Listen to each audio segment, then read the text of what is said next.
So I am going to call this meeting to order at 5:30. First, a reminder that meetings of the Select Board are meetings conducted in public. They are not meetings of the public. Nonetheless, members of the public shall be afforded reasonable opportunities to express opinions about matters conducted by the Select Board so long as order is maintained. The rules for public comment are, at the conclusion of a Select Board discussion on an agenda item, but before any action is taken, there may be 10 minutes afforded to public comment.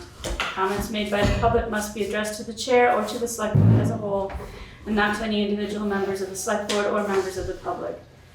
Members of the public must be acknowledged by the chair before speaking. If a member of the public has already spoken on a topic, they shall not be recognized again until others have first been given the opportunity to comment. Order and decorum shall be maintained throughout the meeting. Personal, impertinent, threatening, or profane remarks will not be tolerated. For those who are participating via Zoom, please note that chat is not an appropriate avenue for public comment. All public comments must be made verbally when acknowledged by the chair. A reminder to all that this meeting is being recorded and may appear on the internet, and please mute your phones if you have not already done that. Okay, so adjustments to the agenda. Do we have one? I believe we have one. So we'd like to add, we should add the pontoon boat. So Putney Fire Department pontoon boat. Okay. If you want to put it, you can put it Would that be under, unfinished business? yeah, we can do it under there. Okay. All right, are there any other adjustments to the agenda? Depending on the time frame too, as we get down through here, we might have to move the rescue ink up just a bit. But let's see if we can get through the new business. Okay. So I'll make a motion that we approve the minutes of June 15th and June 22nd as presented. Second. It's been moved and seconded to approve the minutes of June 15th and June 22nd.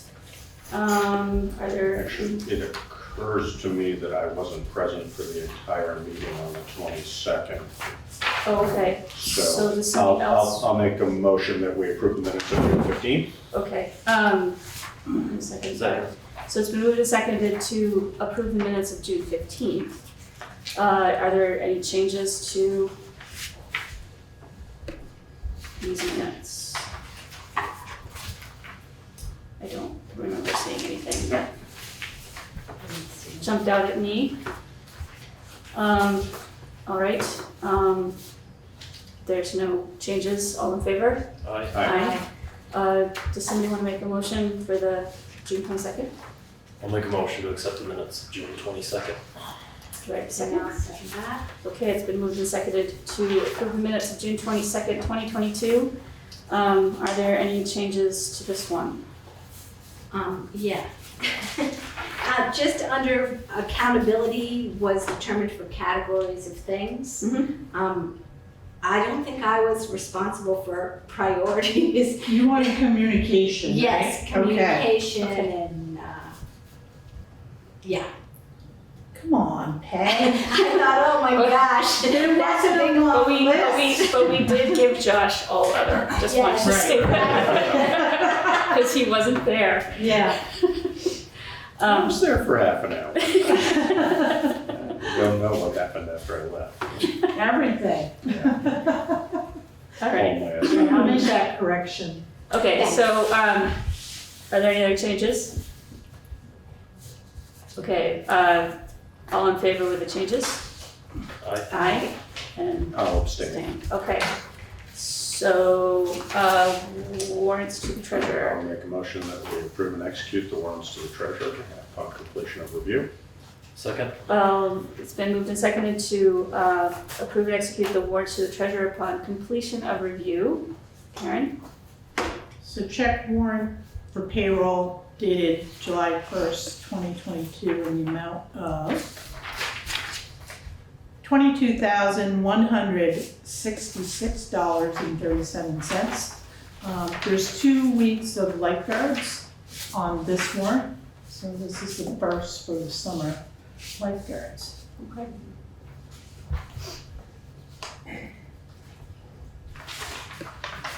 Does Anybody have any questions about the payroll?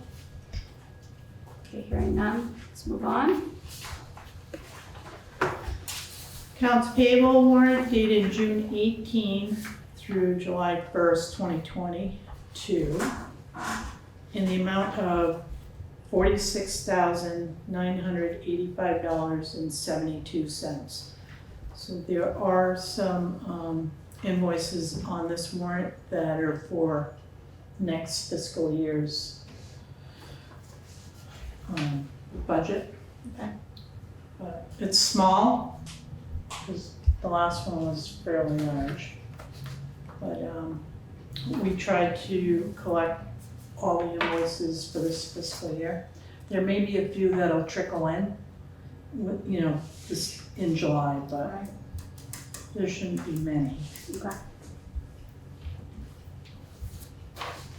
Does anybody have any questions on the warrant, on the accounts Just payable? curious, Grace Cottage Hospital, I don't recall having seen those. Was that for a training maybe? No, it's for supplies for EMS. All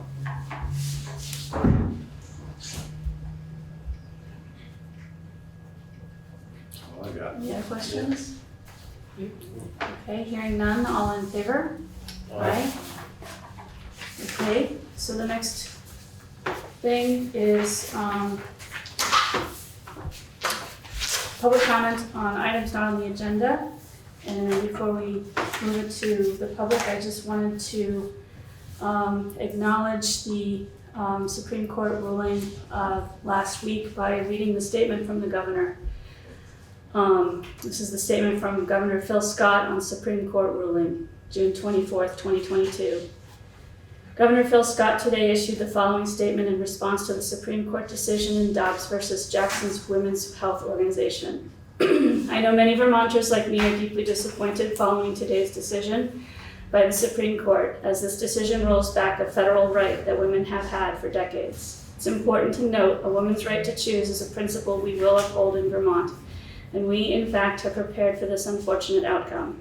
In 2019, I signed a law that affirmed the fundamental rights of all women and ensured reproductive health decisions remain between a woman and her health care provider.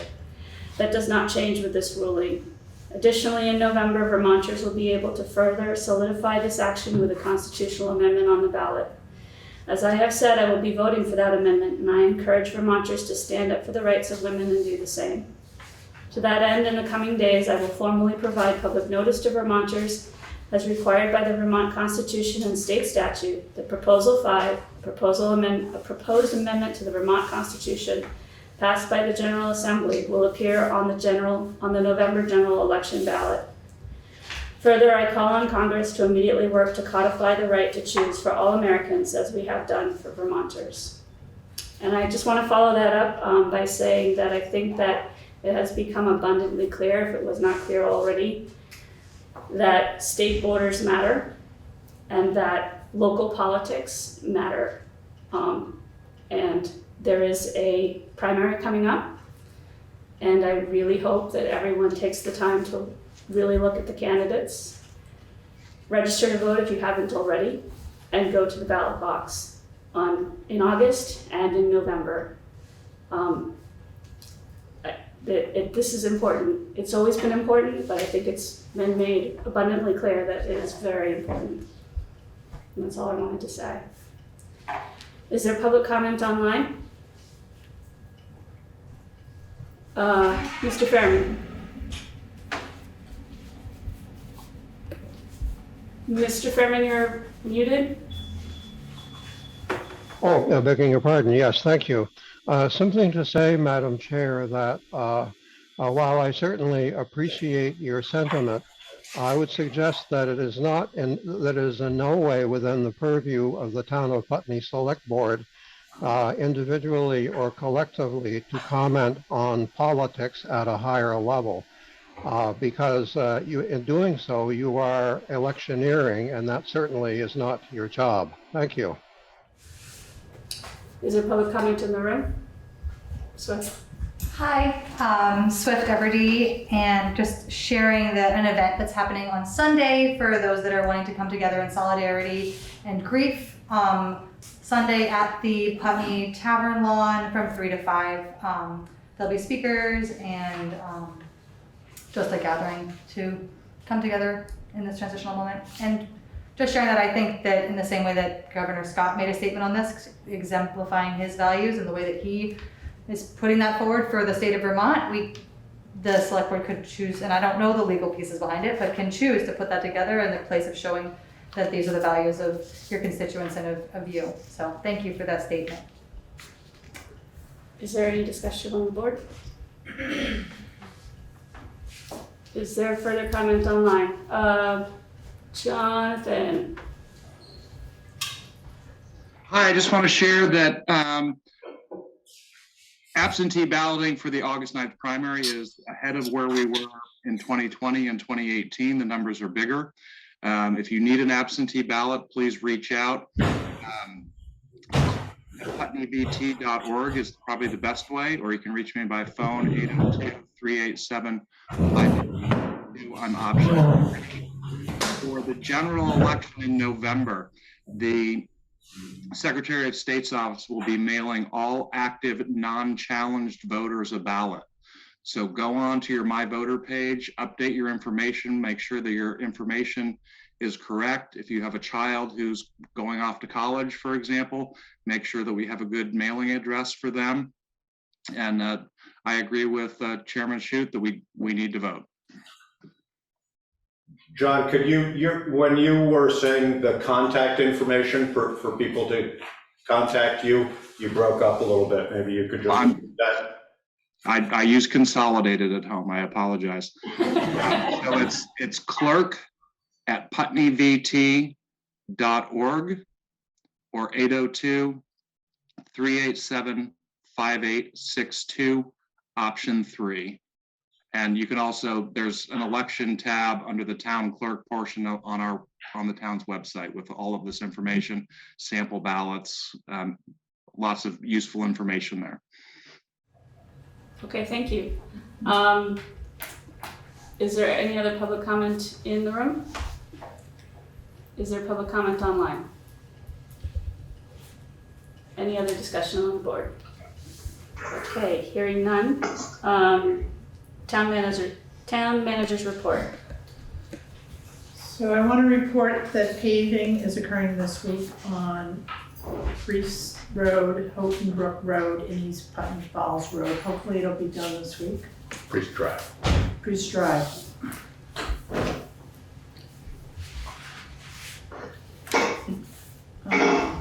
So I attended the Vermont Community Development Association yesterday up in Barre, Vermont. It was a very long day, but Jennifer Kowalski, she's president of VCDA and the Vermont Council on Rural Development. She's the woman that met with us. Mm-hmm. I'm like, so when are we gonna find out if we're the chosen town for the community visit? She goes, well, you are. I'm like, what do you mean? I'm like, we didn't get no official letter or anything. She goes, you didn't? I'm like, no. I said, so we're in? She's like, yes. I go, when are we starting? I got really excited about it. Karen, can you just explain to folks who might not know what that is? So, because it's so important.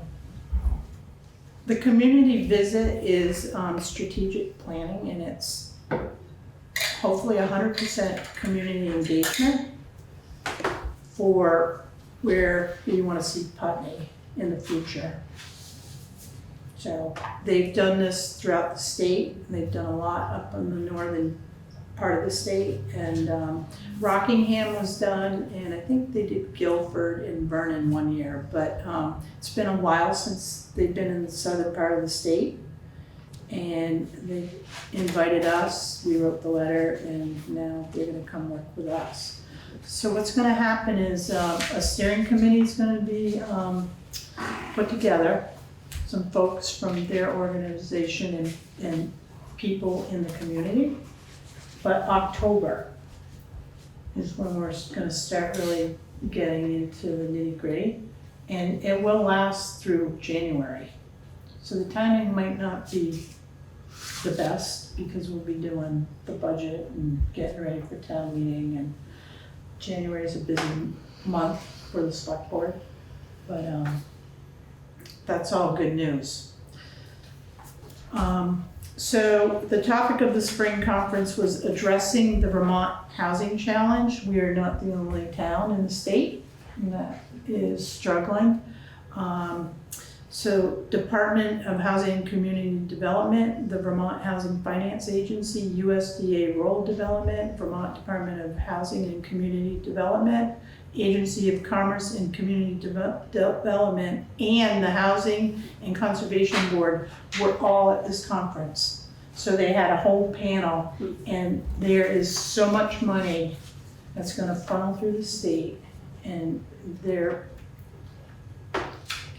telling people in towns that be smart, be wise. ARPA money can be used, we need to leverage money, but these are all great sources for grants and funding. So the opportunity and the timing is gonna align with a few different things that we're gonna be targeting this year. So I'm very optimistic and excited about this whole process. There were developers there as well speaking at the conference, very young entrepreneurs. I mean young, but they could talk the talk, and I was impressed.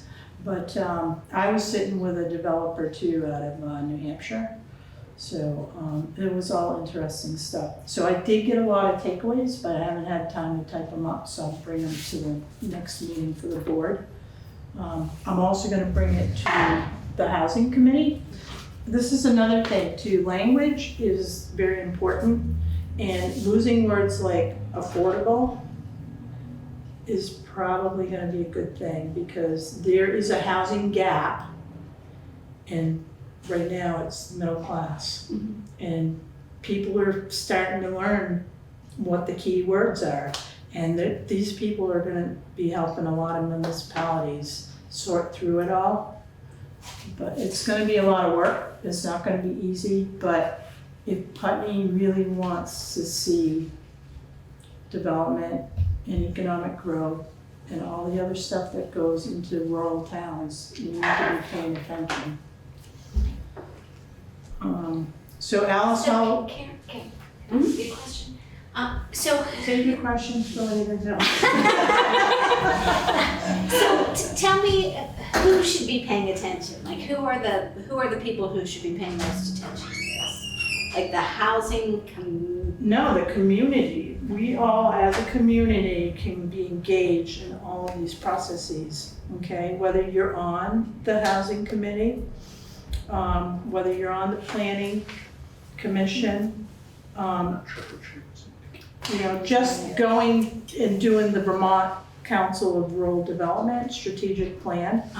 That's where a lot of the community can be engaged.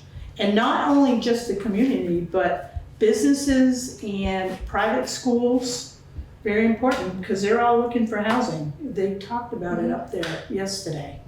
So it's just amazing what's going on just in our state. Right. I'm just trying to get a beat on how best to tap into this. You know, So the what ARPA, structures. the ARPA committee too is gonna play a role in this. Mhm. And they're gonna be generating a survey in the next few months. If we can get the survey out, like around tax billing and the elections, we should be able to get a lot of feedback. I'd say So- the planning commission as well would be a good place to, Yeah. because there's, you know, they are starting to rewrite the town plan. Right. And housing should be a big part of that plan. Yeah. And yeah, I agree that the word affordable has been used as synonymous with low income, but the fact is that housing is not affordable for anyone right now, whether Right. the middle class or anybody, Right. unless you have a lot of money. Yeah, Um, and I'm hoping to get the PowerPoint that they use, because there was some statistics in there and data. Like, you know, Vermont is like the second state in the country that's got the oldest housing structures. Yeah, Housing stock. yeah, yes. So, a lot of good information, but moving on. The other thing I would just add also is that, we're always challenged by getting to the public to engage Yes. as much as we'd like to. So I think just being really thoughtful about whether, we have found, for example, that even something simple as sandwich boards, Right. more of them make a difference. So just being thoughtful and proactive about that, articles or opinions in the newspaper, so on and so forth, Right. just to get people more engaged, because it's really hard to get people to come out for stuff, so. Right. Alice Holloway and Carol Brown Way, the traffic study. It's not really a report, but this is what it looks like. So I will have this to the select board next week. But just to let you know, so so the counters were out there for like 2 weeks.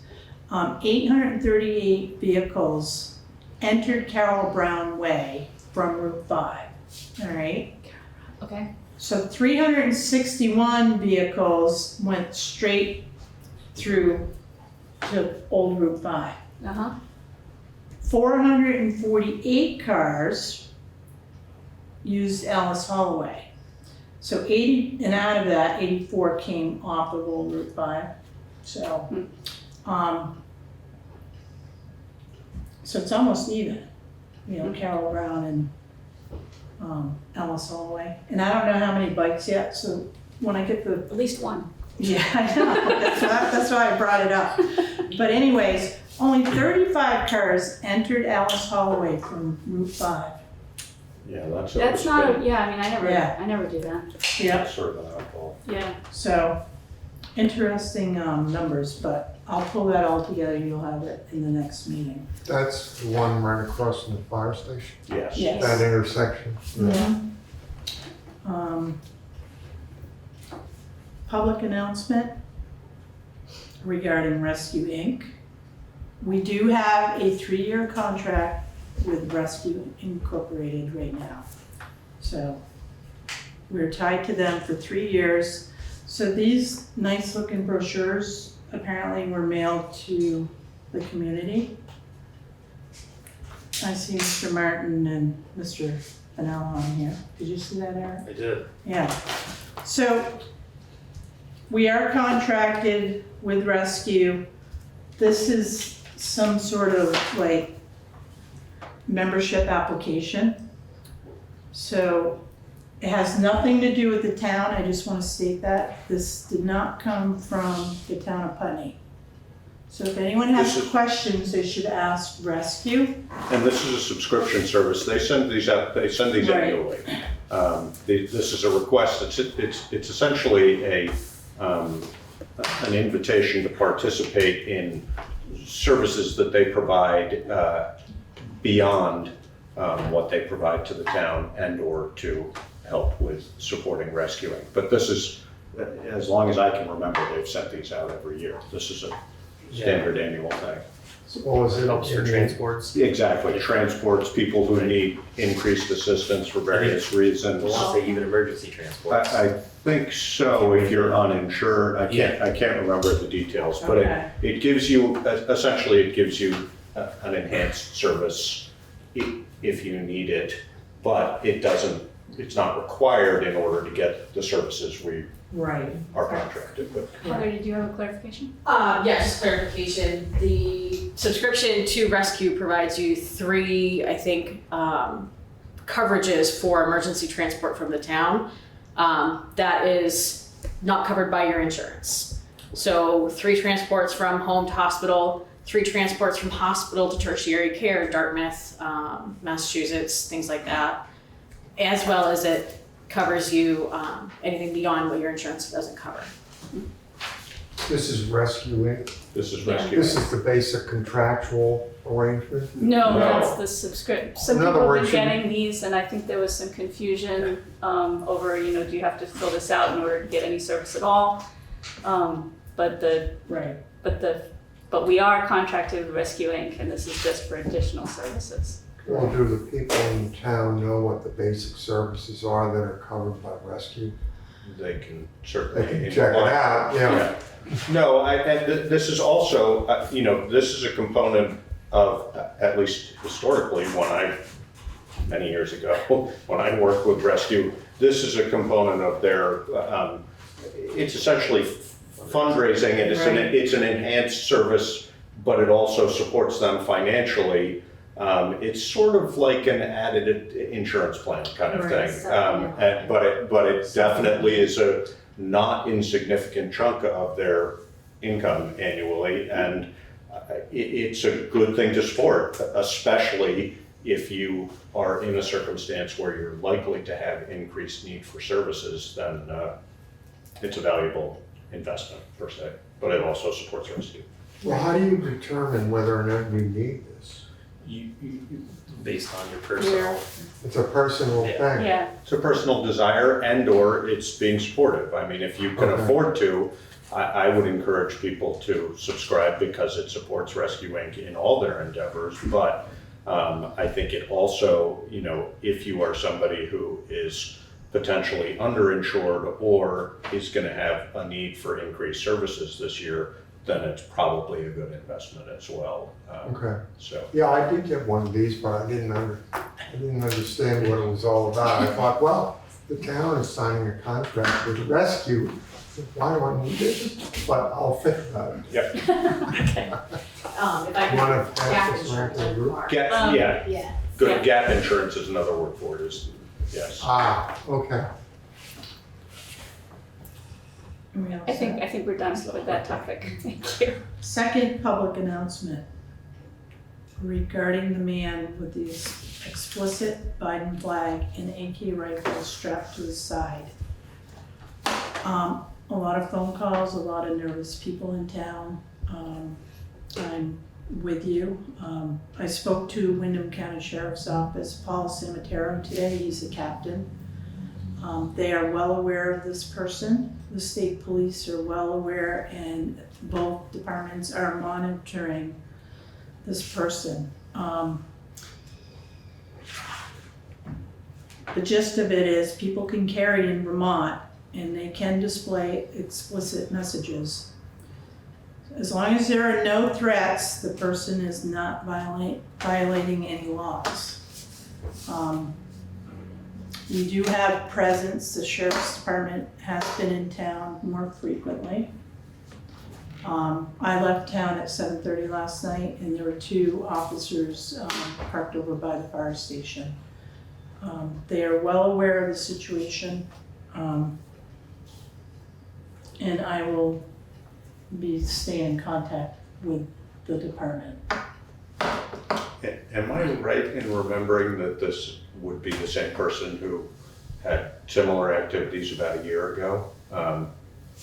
And at Yes. that point it's been an ongoing presentation by this person, which has not developed beyond Right. that I'm aware So of. the other thing that the captain told me today was that, they've done their research, and there's nothing that says he can't own the gun. So, I know we're all aware of what happened in Texas and New York, and it still makes it a little nerve-wracking when you spot something like that. So if anything should happen, please call the Windham County Sheriff's Office first and foremost, and/or the state police. Calling my office is only gonna have me call them. So if you call them directly, that's one step we'll eliminate. But it is important to remember that what this person is doing is legal. Yes. And unless there's an implied or specific threat, Correct. there's probably not a need to call the police. But if there's any indication that there's a shift, then Right. Right. you just use good judgment, because Right. he's allowed to do what he's doing. As far as I know, he's just been occupying public space as well, so he's not Exactly. been going into private places. I will note that no firearms are allowed on postal service property. But as far as I know, that's the only law we have that prohibits firearms in public spaces. And what about private spaces?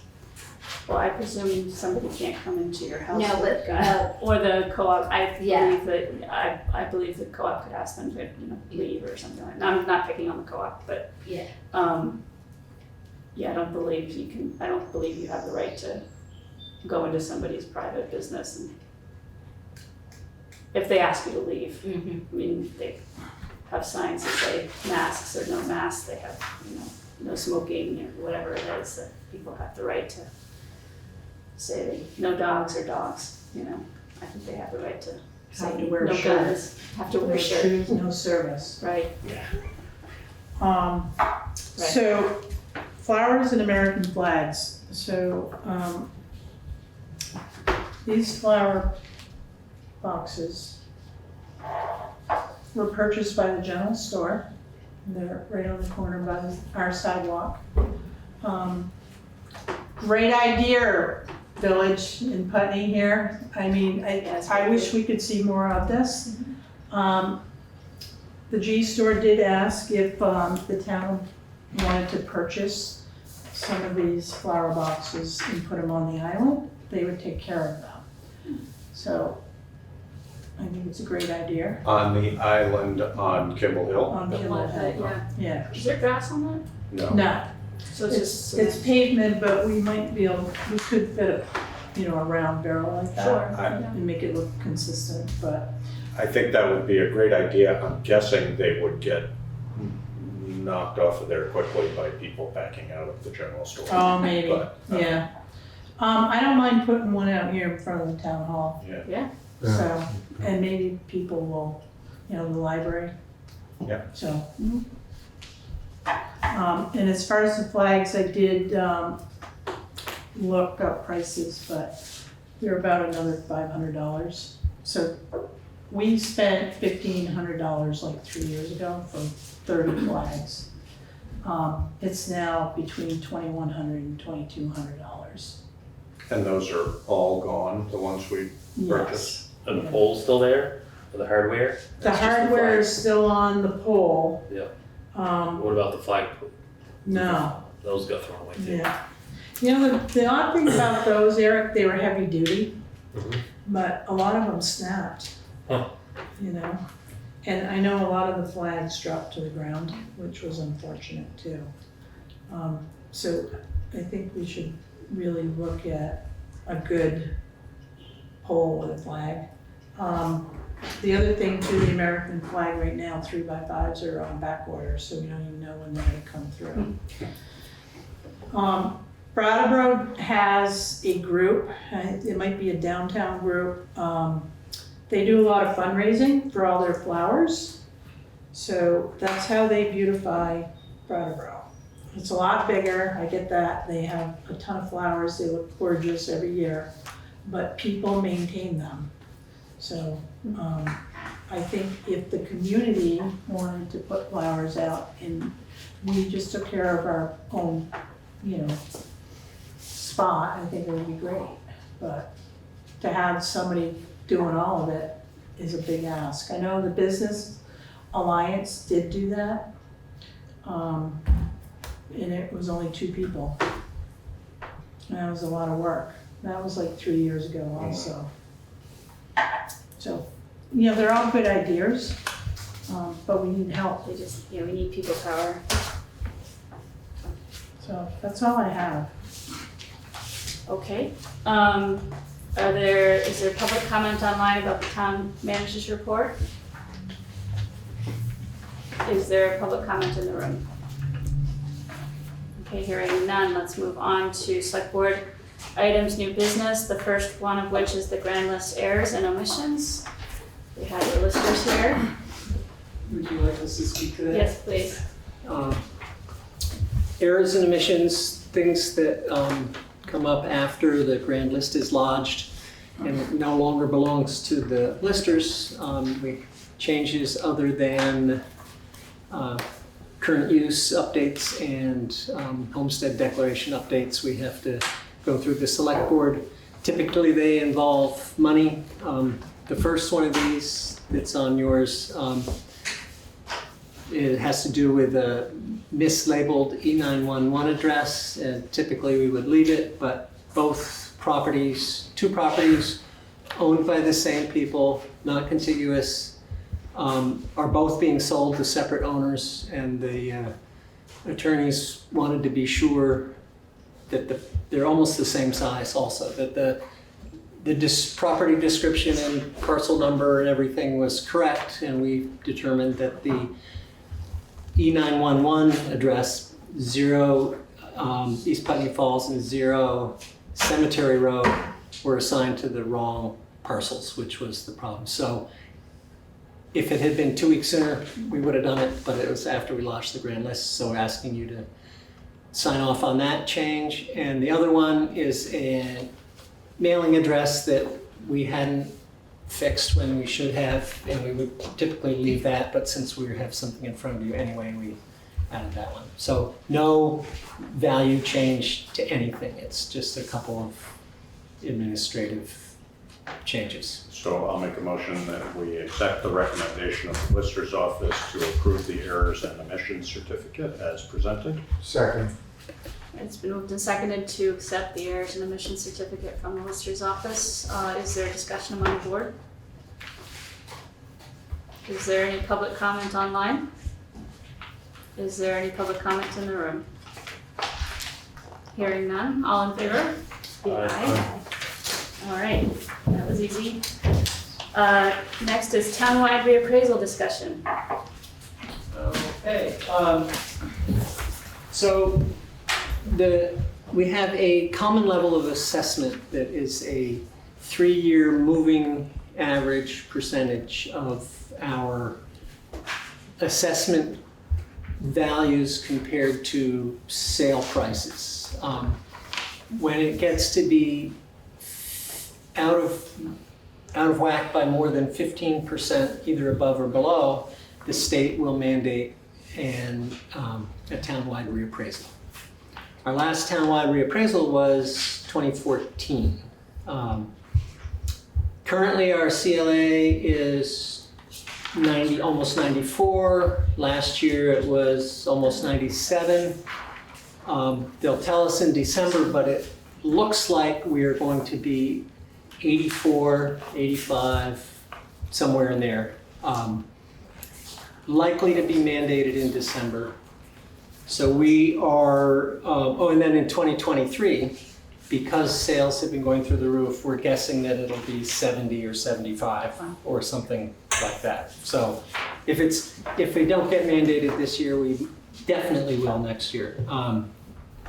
So rather than wait until December when perhaps 20 other towns are mandated, and the list of people who can do townwide reappraisals has a very full docket. We're trying to be a little proactive and get ahead of the game.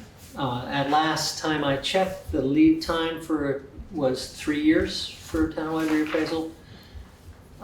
So we'd be 2025, which 11 years out, we should be doing one then in any case, whether or not we were mandated.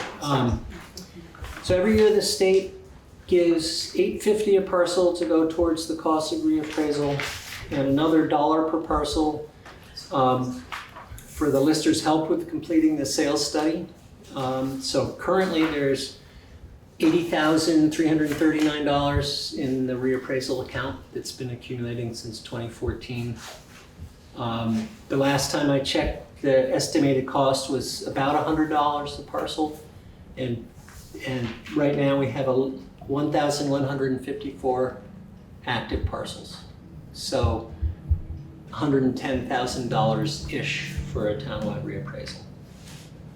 3 years down the road, we'll have another $30,000 in the funds, so that's good. Reasons to get ahead of the game. Some of the state payments that the state makes to the town are multiplied they're calculated and multiplied by the CLA, so the lower the CLA, the lower the state payment. The landowners, in current use, the landowners portion, use value appraisal is also multiplied by that, so the lower the CLA, the lower the piece they're paying. And then the utilities who self-evaluate, their evaluation comes in at 100% and it's multiplied by the CLA. And so in 2021, Green Mountain Power was assessed at $6,382,000 and taxable was $6,174,000. So a couple $100,000 less. This year, in 2022, the assessment went up nearly $100,000. The taxable went down just about $100,000. So their value went up, we're getting less money from them. So if we get down to 75 or something, which we will because there's lead time, that will get even worse. So the reason we're here, our advisors at the state recommend that for the RFP process, sort of a modified RFP process, we form a committee of people from the town government, and they suggest the listers, the town manager, and someone from the select board. So we'd like to move ahead. I've spoken to Karen about this, and she has so much time, she's willing. I didn't want to share that with you. Yeah, thanks a lot. So I'm already doing this for Brattleboro. yeah, we'd like permission to move ahead Yeah. and form a committee. So we would need someone from, we need Karen and one of you. Well, I'm gonna say I'm probably the best You're person best. suited Most for that, Okay. yeah. And So- can you meet with us during the daytime ever when we're? Zoom. Sometimes, yeah, could I do it via Zoom? We could do a Zoom also. Yeah, I could do it via Zoom. Yeah. I have a question. Does it make sense? How long is this committee gonna be formed for? Till we get somebody and I don't. So it could be Any idea 3 how long years. it takes. Okay, so So it could be, we could have somebody in. It's hard to say, I mean, it's, we haven't even gotten our RFP process out yet, so, we are hoping that somebody will respond and then tell us what their timeline is. So, I mean, the first step is to get somebody to agree to do it in 3 years, right? Yeah, and That's that's really hard to what say, this committee would be yeah, looking for. The person Cy was gonna give us, sort of 5 likely people for our okay, area. okay. So just one select board member, or can we have 2? We could have 2. I would recommend having 2 because this board is gonna change. And I don't think I know you'll be here for a while, but, I think it's wise that we have 2 select board members. Okay, so do you wanna delve into the land of Listerland? All volunteer. Okay, So, and that makes me remind me that the first part is a letter of invitation, and then we would interview ones, and then the RFP would go from there, but the interview process may narrow that down okay, considerably. yeah, okay. So do we need to take Well, I'll make a motion that we approve the listers going forward with the RFP process, and in doing that we form a committee to complete that process. okay, that was the motion, so. Second motion. All right, so it's been moved and seconded to approve the listers going forward with the RFP process and to form a committee for that purpose. Is there discussion among the board? Is there a comment online? Is there a comment in the room? Okay, all in favor? Aye. Aye. All right, and I think Charlie and I have volunteered to be the select board liaisons. Yeah, so I'll talk to you guys privately about scheduling. And just in the interest of clarity, RFP means request for proposal, which would essentially be a document reaching out to people and inviting them to apply for this role if they care. Right, yeah. Okay. We're gonna see. Sneak out here. Thanks a lot. You don't have to leave. I know.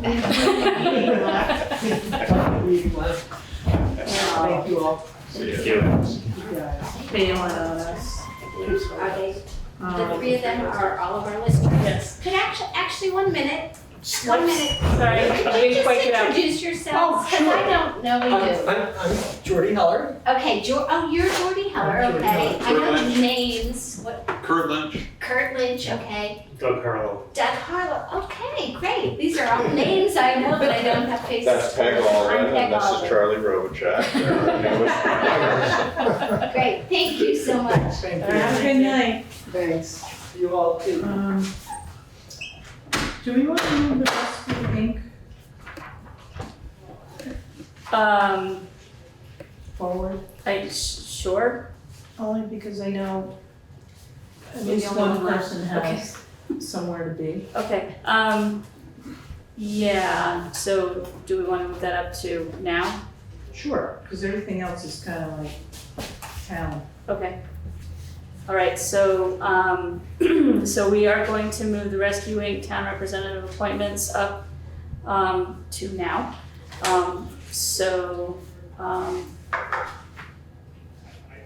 We have all three candidates here.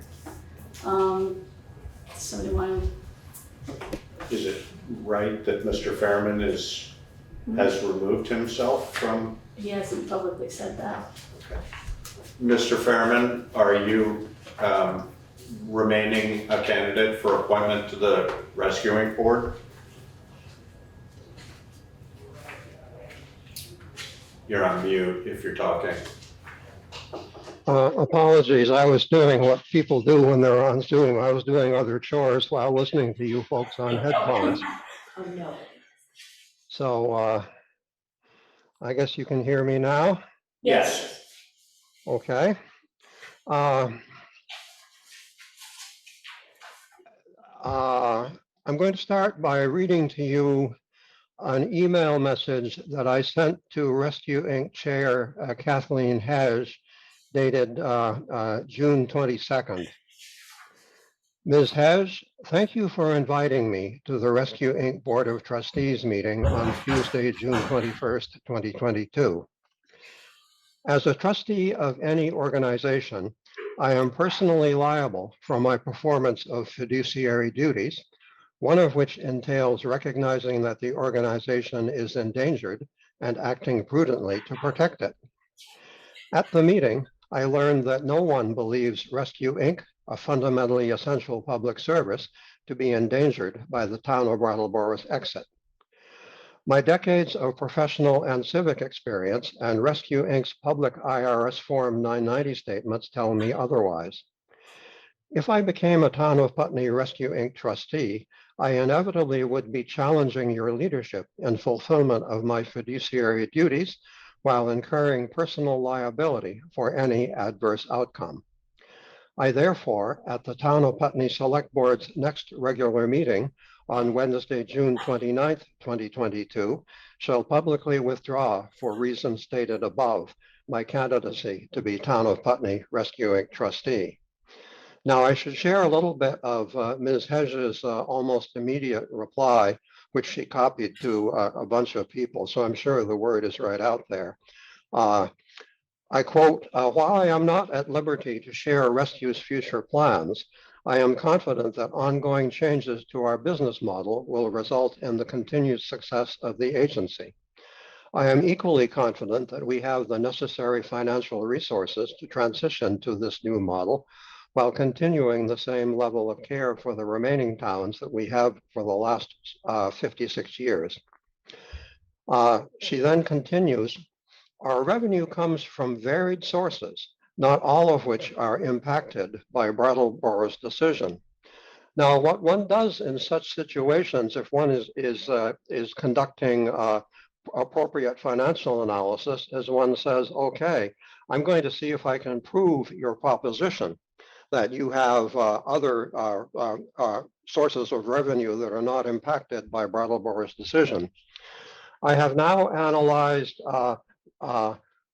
the 5 Rescue Inc. fiscal years.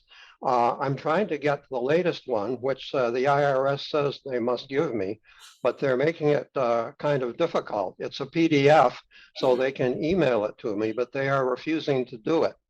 So we'll see where we go from there. But based on 5 years up to the most recent fiscal year, which of course is before the current fiscal year, which hasn't ended yet, there are revenue from ambulance services and town subsidies amounts to between 90 and 95% of their total revenues. So I cannot prove that they have sufficient extra revenues somewhere to compensate for Brattleboro leaving, because Brattleboro leaving is leaving with its town subsidies, and it's a reasonable assumption that people in Brattleboro have about the same overall need for ambulance services now and then as do people elsewhere in the 15 Rescue Inc. towns. So I have realized, in addition to what I said to Ms. Hedge, that I can do much more good here by working with public information, because once I become a Rescue Inc. trustee, I am privy to their private financial information, which I cannot share. Now, the Form 990 financial statements are exactly equivalent to the financial statements you are accustomed to for any organization, and they are reconciled to the to Rescue Inc.'s audited financial statements. The only difference being how in-kind services are accounted. So they certainly are excellent financial statements, and any revenue they have is on those statements. So I have to look into this more, and there's also another aspect that I have realized I need to look into for the public good, which once again involves public information and a request under the Remote Public Records Act. So it's much better that I not be a trustee. And in any event, I'm not prepared to put myself in a situation where I am opposing the chair in performing what I truly believe to be my fiduciary duty. So that's it for me. And thank you for your consideration. But due to events that have happened since the last time we talked, I've given you my reasons for withdrawing. Thank you. Okay, so that leaves 2 other people. Does anybody have any? And Can you announce who those candidates are? so we have Rory Dubs and we have Heather Small. Do we want to invite them to talk to their and speak to their interest at all? That's I'll leave that I up to think you. you should, because Roy didn't really speak, Okay. but All right. it's been a while. So why don't we start with Heather? Unless you want Rory to start. Unless Rory will start, it doesn't hurt my feelings at all. So I guess my interest comes down to making sure that the town has a voice in their healthcare within their ambulance service. Just listening to Mr. Fairman, it sounds like people don't know what the services they're paying for are. And having somebody who can interfacilitate between the agencies, between the town and between rescue, who is accustomed to dealing with EMS and dealing with transfers and 911 calls and the ins and the outs of running an agency like that, is probably in the town's best interest from my perspective. Obviously, because that's the seat I want to fill. I think that's the biggest thing for me, is being that liaison between the town and their healthcare entity that's coming on their worst day. So, can I ask a question? So, can you explain your background? Do you have experience? I do. I've been working EMS and fire for 20 years, so most of my adult life. I've worked in Maine, Texas, Virginia, Vermont, New Hampshire. multiple agencies, transfer 911, fire-based, private-based. I've seen more medicine than most people will see in a year. Thank you. You're welcome. Do you have, I know that you have worked for both Rescue Inc. and Putney Fire at different times. Do you have any concern about your relationships with those two organizations as far as your ability to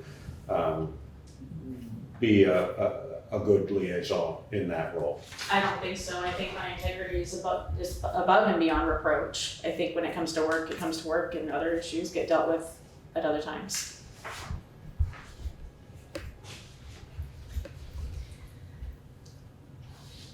Does anybody have any other questions for Heather?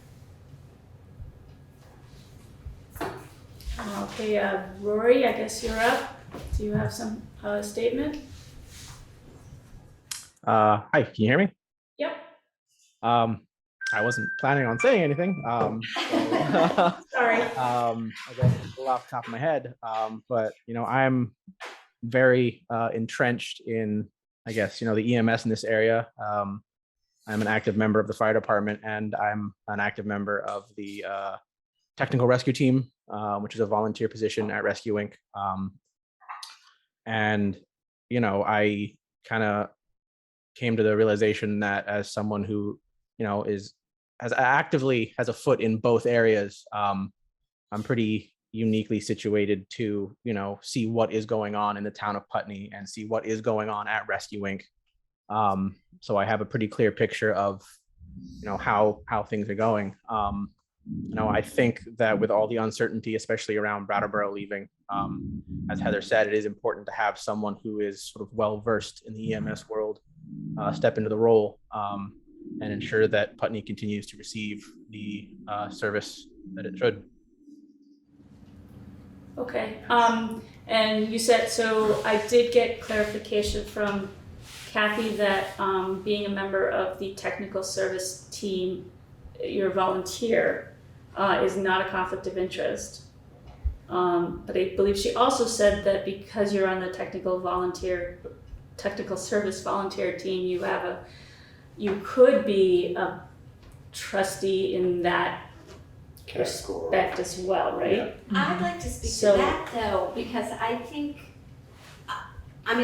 Rory's applying and Oh yes, Heather no, I are know. trying to You be know, in this position, so I'm just putting that out whether there. he can get Right. No, I'm not another saying that that's position, no, I'm not saying there's a really, we reason. I should- just yeah. wanted him to know that that's also an option.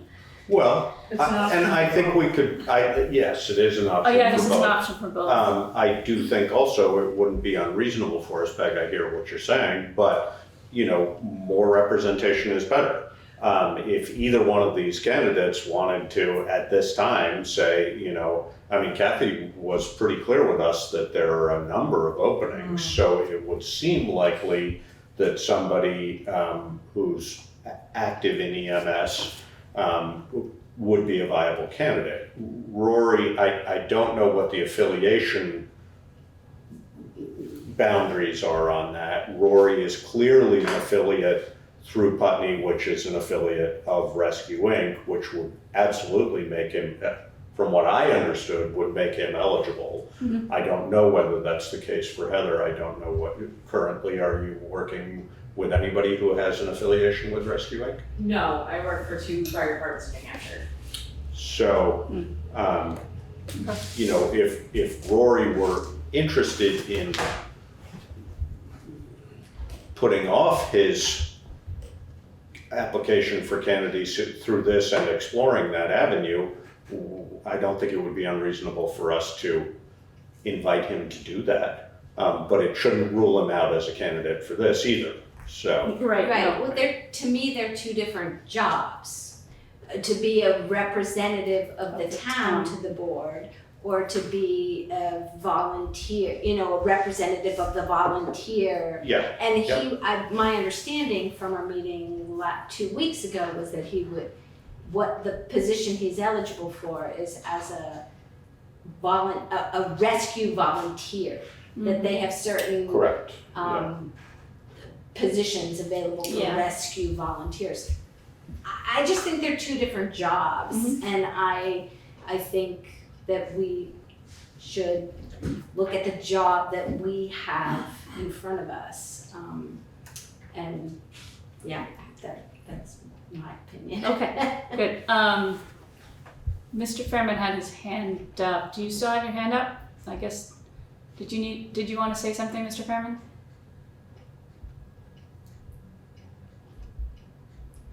I guess maybe it was left over. Okay. Not that I have. So, I mean, I think, we have two You have two candidates. two viable candidates. We have to pick one. Rory, how long have you been a member of the fire department, and how long have you been doing EMS? A lot shorter than Heather. I've only had my EMT license for about three years or so, and I've been on the fire department for just slight longer than that. I got my EMS license almost immediately after joining the fire department. And how long have you been on the technical services team for rescue? I probably 4 months, 3 months, somewhere in there. I joined fairly recently. And I would ask the same question of Rory that Josh asked. Yes, If yeah. Heather, in your role with Putney Fire and in your role on your current role with rescue, are there any particular things that you think would present challenges to you as a representative of the town to rescue? Not particularly. Nothing comes to mind.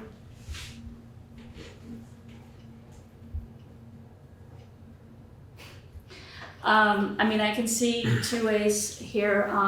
One is, past experience, and the other one is current experience, being active on the Putney Fire Department right now and being part of rescue right now. I'm not sure that really, I don't know. I mean, past board members have had no experience with, Mike, they're just representing. Right, no, I that's know. exactly. I was talking about the two candidates we have in front of us right now. Because Heather, you worked for Rescue Inc., right? I did. Okay. So both candidates have experience with Rescue Inc. Both candidates have experience with Putney Fire. One is current, one is not. And I don't know. I think you vote on each one. And, I mean, you get two viable candidates, right? So you start with a name. If it ends up being a tie, I don't know what you're gonna do. I mean, our original idea was to maybe endorse two people and have them have Which rescue. they don't decide. seem interested in Yeah, doing. We need to I know. appoint one Yeah. to that position. Because this board has to choose one town representative. The unchosen one could apply to rescue. The chosen one. Or, well, Well, I think, yeah, and I, again, with all due respect to your point about this being a separate thing from what we're talking about, it does feel to me like because of current circumstances, Heather, at least in the volunteer status position, would not have the opportunity to apply to be a trustee at Rescue Inc., whereas Rory would. I believe that Kathy Hedge said that there were also fully at-large positions, but I think there were less I'm of not them, and sure I they don't, were. any opening, I can't remember exactly. I think they were open, but they weren't. I've got a couple of hands up. I'm sorry. Mr. Fairman, I think your hand up was first. Your hand. Thank you, Madam Chair. I can clarify one point that's under discussion. Chair has emailed to me as a quote, as I stated during the Putney Select Board meeting, it is the town's responsibility to appoint a representative. In other words, alas, if you send two, they will send them back and say, you know, you have to pick. Sorry about that. Right. Thanks. Mary, I believe you had your hand up. Yeah, I just remember something from the meeting last, I don't remember her name, the board chair, but she said once you're on the board of trustees, your allegiance is to rescue, not necessarily to Putney anymore. Did anybody else hear that? Yep. Yes. Yeah, we heard that. Okay, I just Yep. didn't know if that made any difference to the people who were, because he kept saying representative Putney, but in essence, they would be from Putney. Right, it's not really a representative of two, it's not really a representative, it's at best, it's a liaison. Okay, that's all I have to Yeah. say. Although I think in their bylaws, it calls them representatives, but maybe I might be wrong, but I'm pretty sure that's right. So in the reading, if you look at the Rescue's website, when they look at the trustees, it's set up in kind of a chain of command. So you have the board of trustees, the CFO, the XO, the chief of operations, and he disseminates power throughout the groundwork. In that, as a trustee, you are representing the town that sends you in how rescue is run. Right.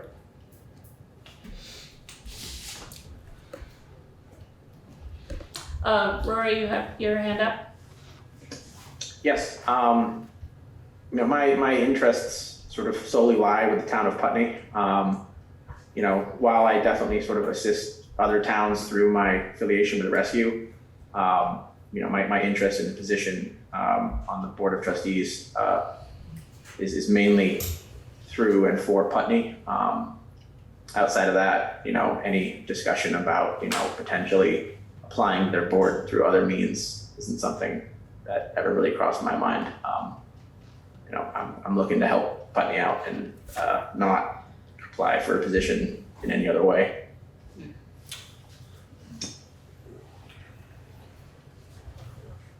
Okay, thank you.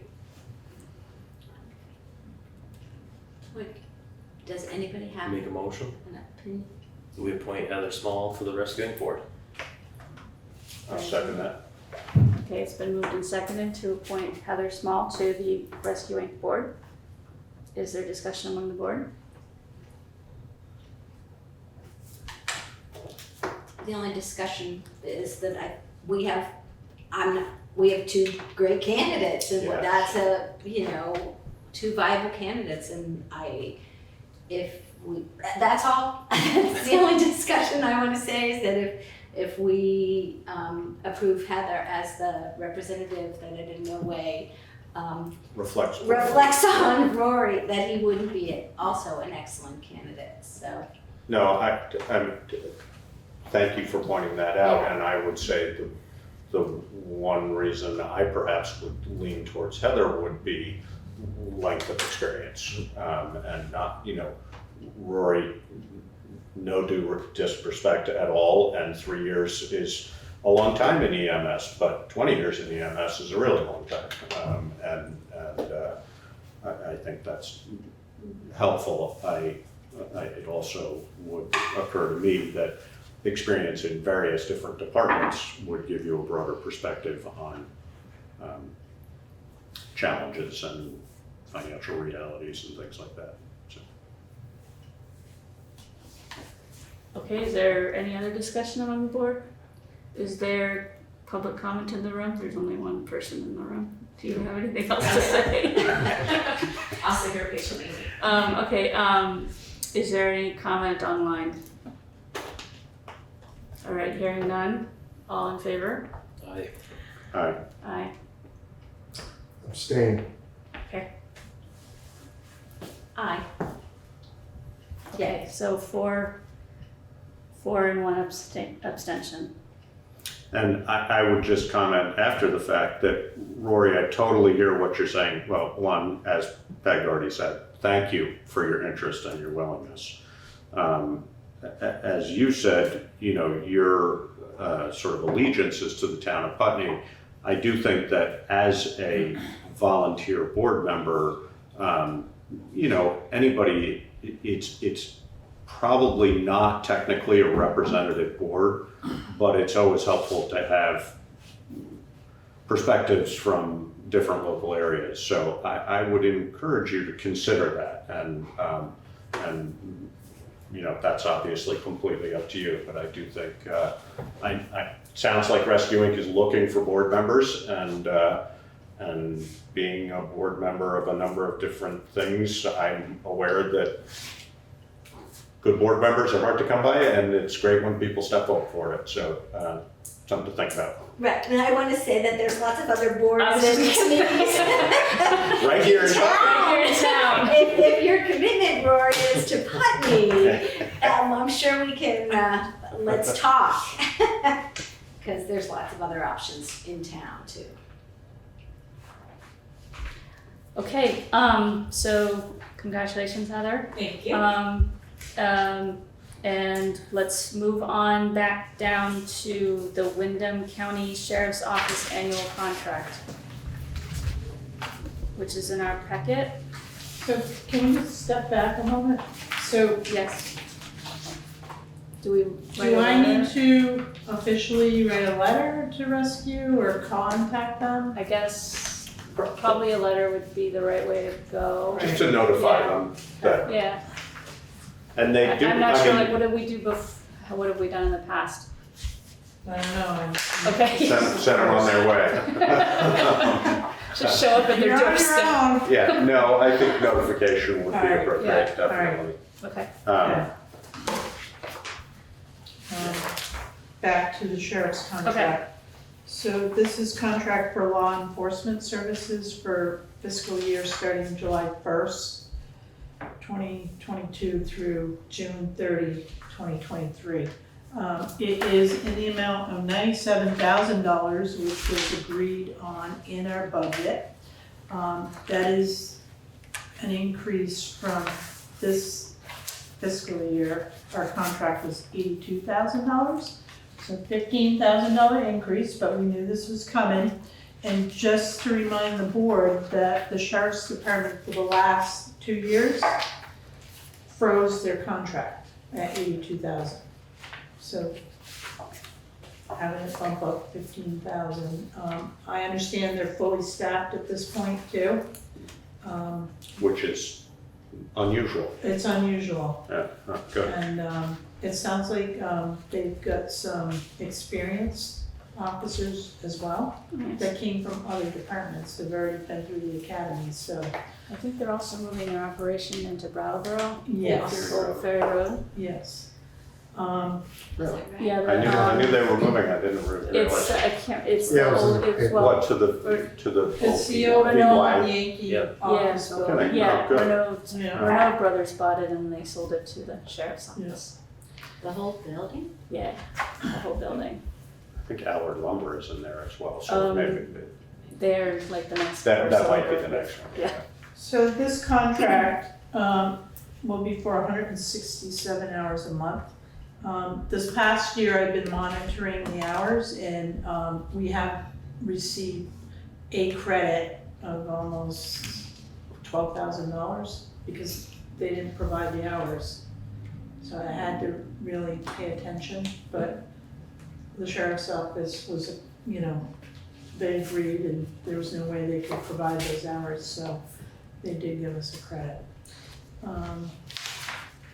So can you just, how many hours? 167 That's what we're a month. contracted, but what did they do?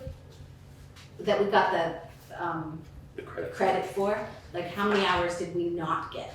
Quite a few, so I had a, come see me and I'll give you. Yeah, the we've had numbers. that number before. but- Yeah. Well, if you said we got a refund of roughly 12,000, Yeah, so there was So- one so that's month where, 15%. yeah, 15%, okay. we didn't pay them. And The other, yeah, it was roughly 12 grand, so. I think it It was largely 41 based on staffing. Yeah. So $41 an hour into $12,000, that'll give you hours. 300 hours. Do that right in your head. So, Got it. the other thing with the contract, for reporting and documentation, so the town has to designate in writing one of the select board members or the administrative officers to be the liaison with the office. So I request that you appoint me as that liaison, because I don't see any of you like, getting a hold of the sheriff. I mean, And that having been said, Sheriff Anderson has always been, I mean, I have certainly called him and they're very responsive. Paul Yes. Samatero, Sheriff Anderson, they're, if you call them, they will. they return your call, I Definitely. email them. I know Mark personally. Can I comment a couple things? I think, we have, particularly in the last couple years, some of you may recall that, a number of years ago with Melissa, whose last name I'm blanking on, Martin, we were pretty intimately involved in conversations about community policing, et cetera. We initially contracted with the Windham County Sheriff's Office because a grant became available to promote community policing. And Melissa was the first officer appointed to Putney as a result of that. We've had a hard time since Melissa stopped working at the Sheriff's Department, having somebody doing community policing in the way that she did. Jess Fellows was able to do that to a certain degree, but she wasn't as present in our community, and I don't know the details of that. She lived here. I can't remember whether she still does or not, but she wasn't assigned to our town as often. So I do think that it should be an ongoing conversation for us, and with Karen as the liaison, we are entitled to review any and all information that's provided to us by the Sheriff's Office as to what they're doing, why they're doing it, how they're doing it. And although we can't tell them exactly what to do, we can ask them to do, they're providing a service and they are required both statutorily and sort of morally to respond to X, Y, and Z when they not need to. But, we could, for example, say, we want more police presence on Main Street, or we want more police presence in the school, or we want more educational programs, or any number of other ways that we might want to approach it. So we definitely have a voice in the concept of community policing. Yes, definitely. That, however, is limited by the availability. I mean, as it is now, we share somebody with Westminster. Not any longer. Oh, that's going. Gone. Okay. We have our own deputies Okay. dedicated to Putney.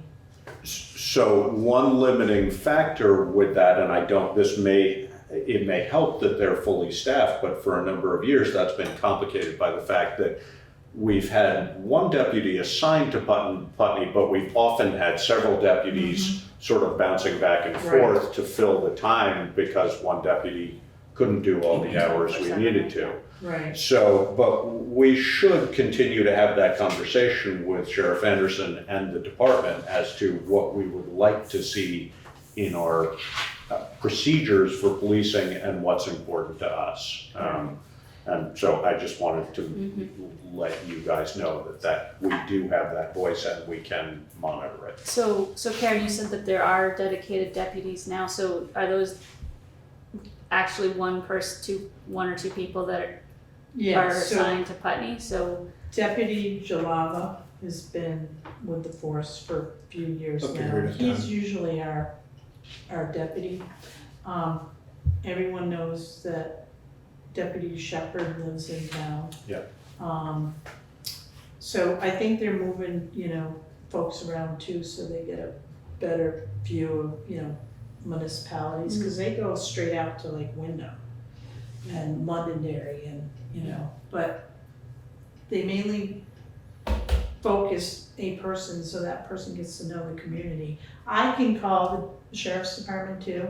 If I get a call, somebody's speeding somewhere, I'm like, go sit on that road for a while, or go up there and check this out. And they're very responsive like that. We get a report every month of all their calls and where they've been, how many like fines that they've written. They don't write many because we don't get much revenue from that.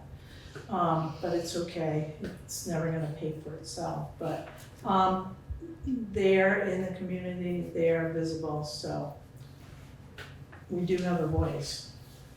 I think it would also be good, you know, at some point, and not that we, I mean, I will in a moment move that we approve this, but I think it would be nice, since we have new select board members, to have Sheriff Henderson come in, just so they can meet and or talk a little bit about it.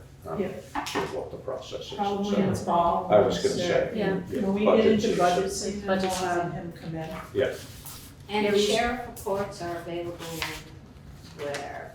Like how, are they to the town? you can ask Karen. Yeah. We Yeah. can, I can ask you, but as a, They're public are information. they public information? Yes. Yeah, Yeah, I have them all in a folder, I collect them, you know, every month.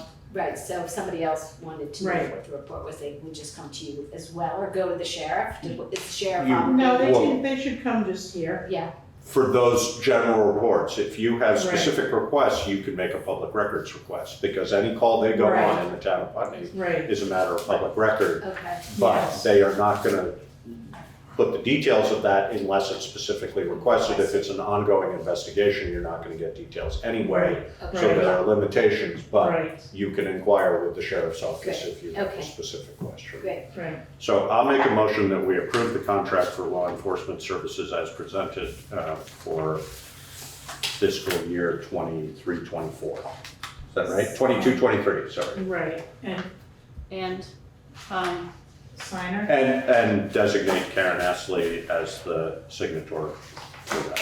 okay, Second. second. So it's been moved and seconded to approve the 2022-2023 contract for the Windham County Sheriff's Office and to authorize Karen to be the liaison. Is there further discussion among the board? Yes, I just had a couple of questions. Okay, Does this, well, first of all, is this contract standard? Is this what they offer all the time? I'm pretty sure. Yes. It's a slight variation on it, but they're all very Okay. similar. Well, I'm looking at the bottom of the first page, and it talks about scope of services. And it seems that it focuses on motor vehicle violations.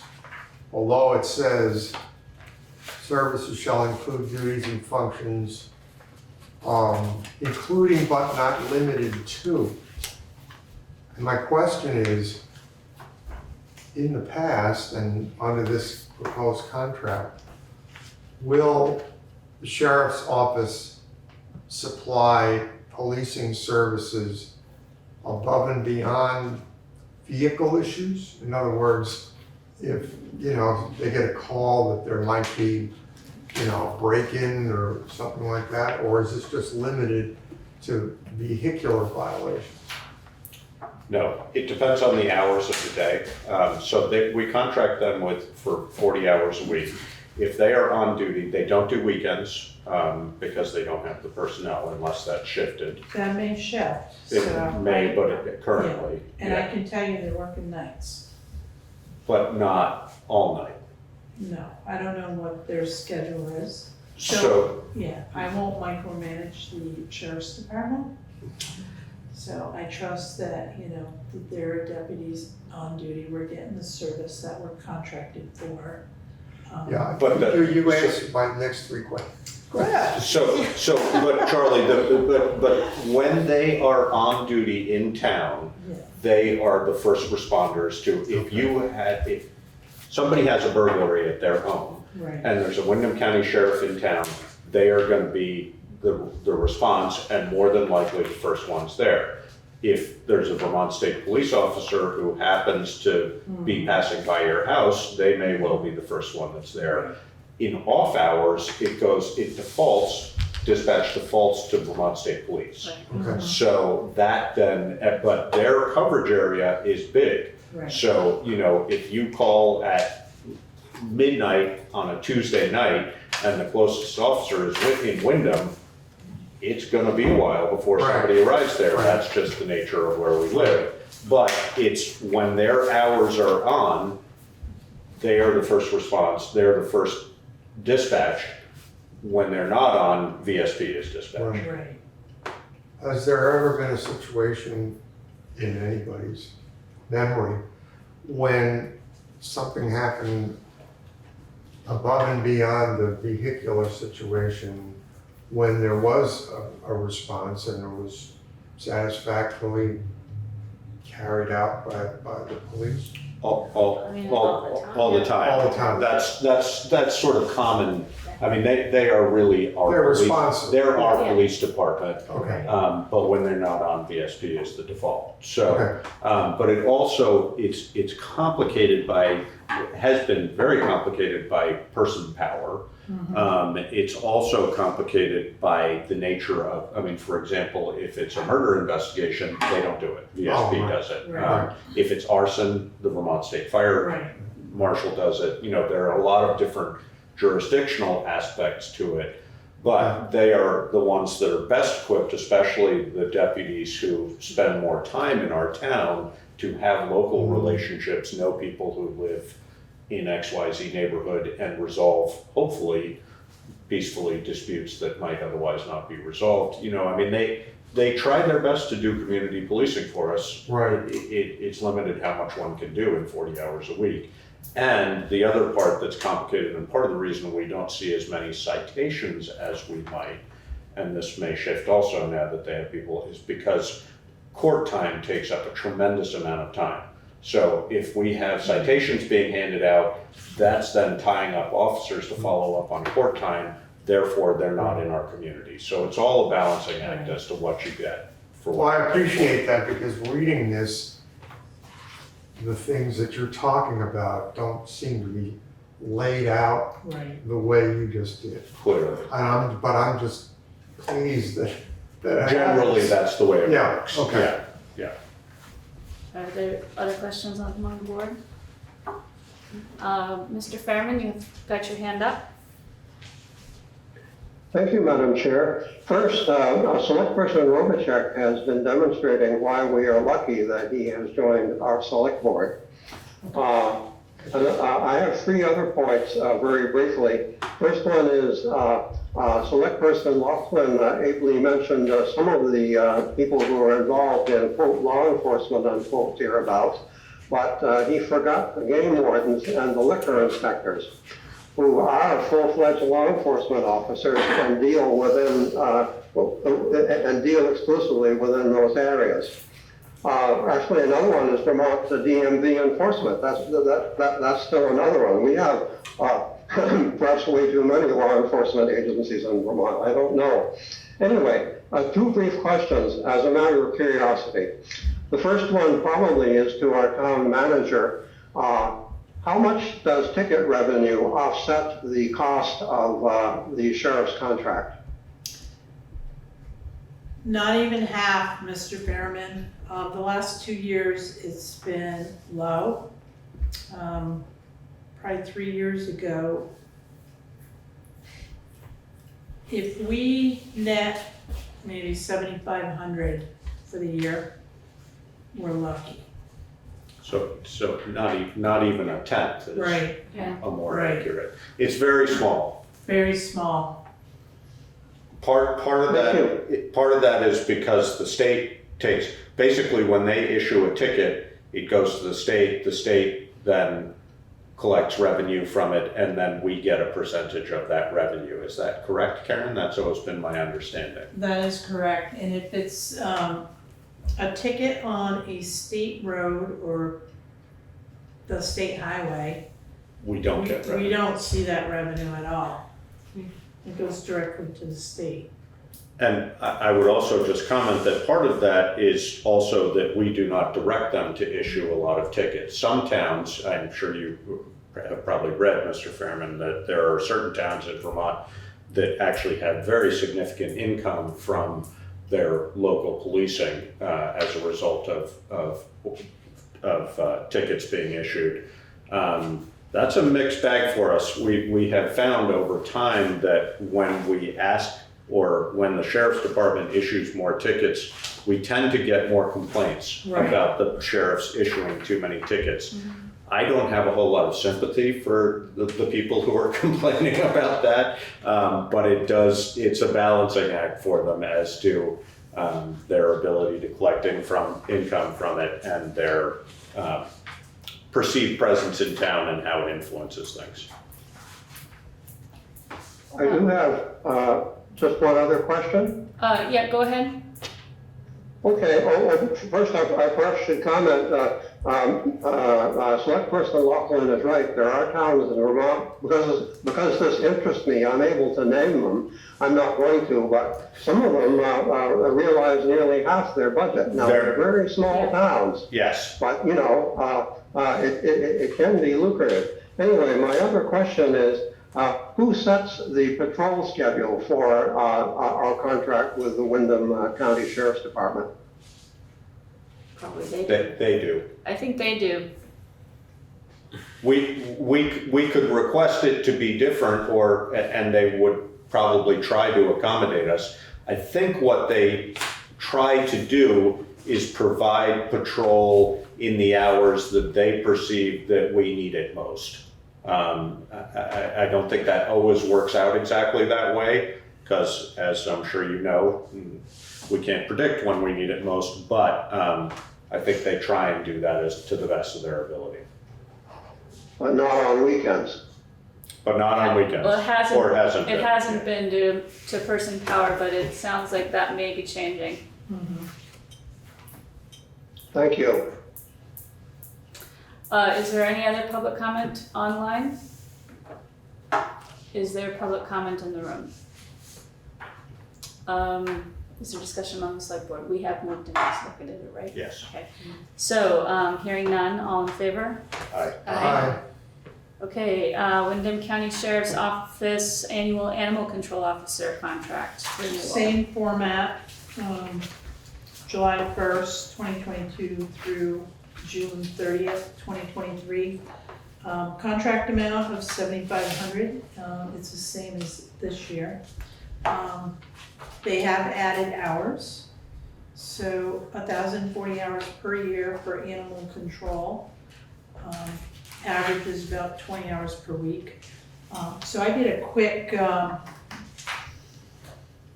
numbers for this past year, and we were like at 40 hours that the animal control officer responded to certain calls. So mostly at-large, aggressive animals, and licensing, but I haven't really had, I've been trying to get our office to chase people who have unlicensed dogs, plus they end up in the town report.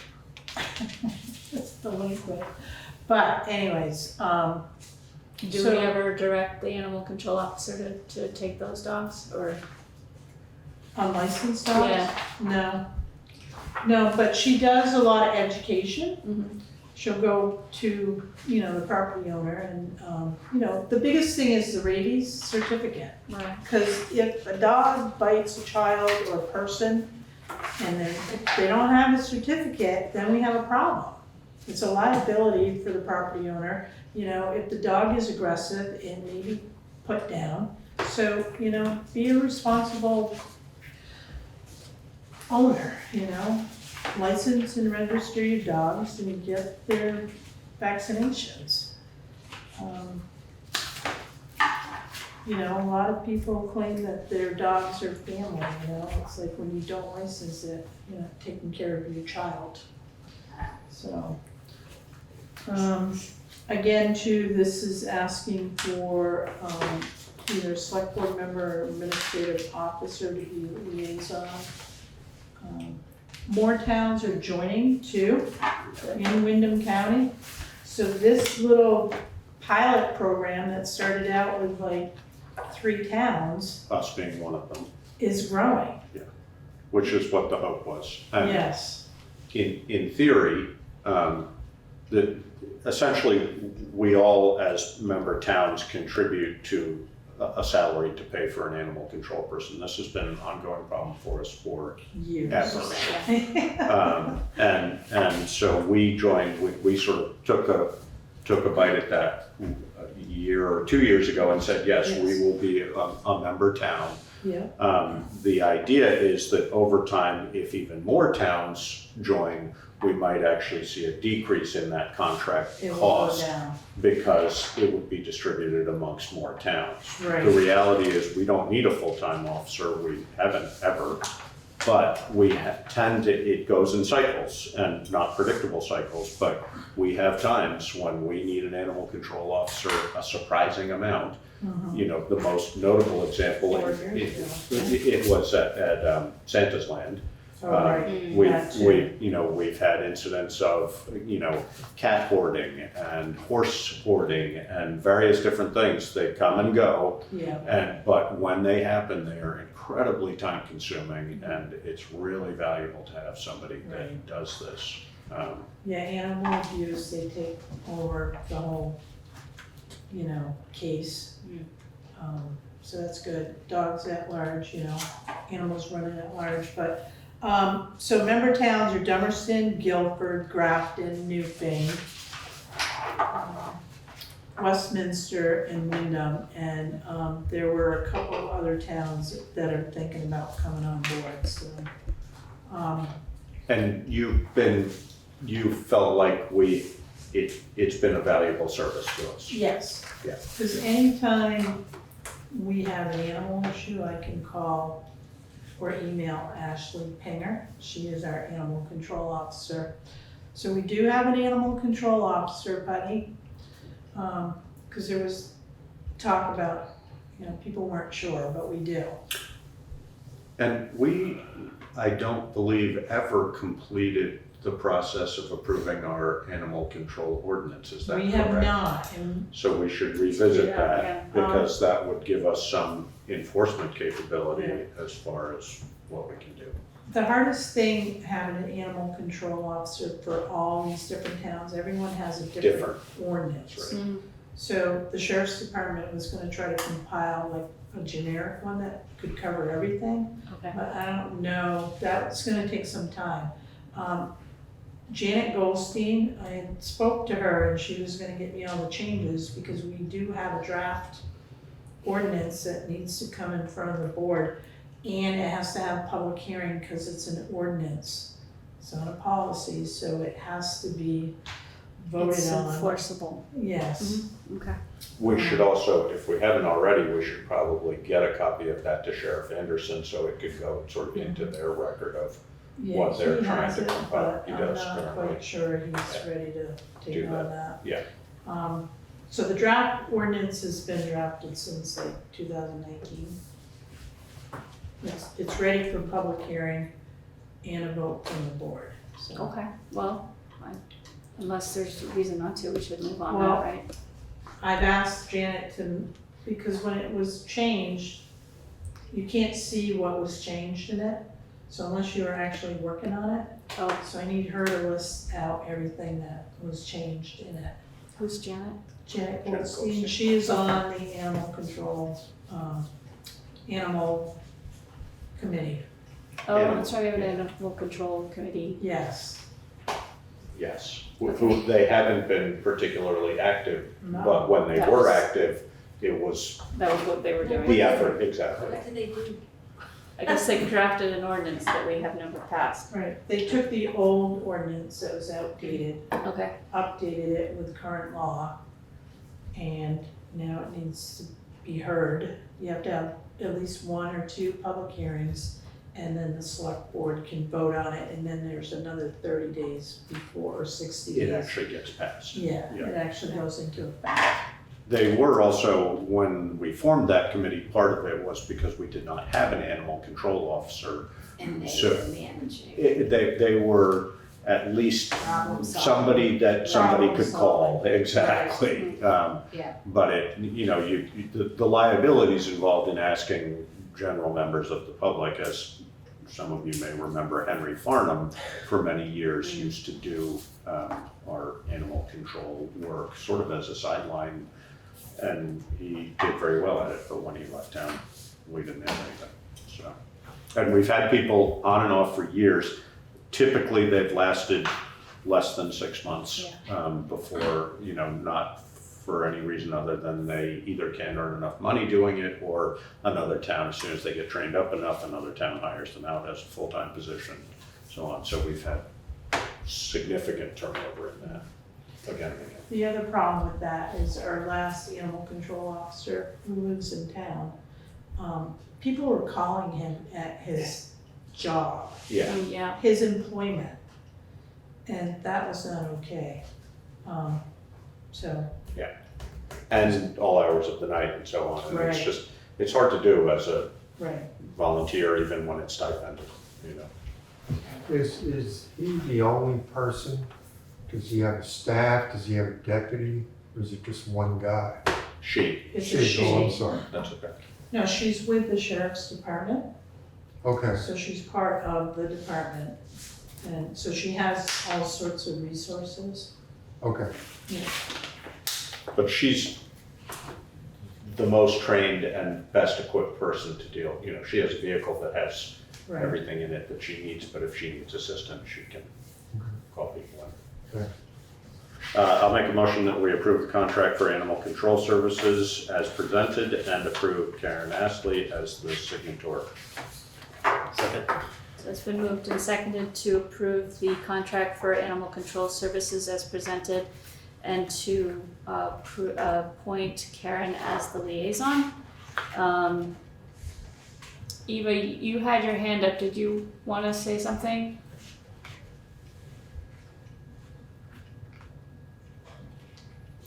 You're on mute if you did. Oh, here we go. I'm assuming that we still have the leash law in the village of Putney, is that right? Yes.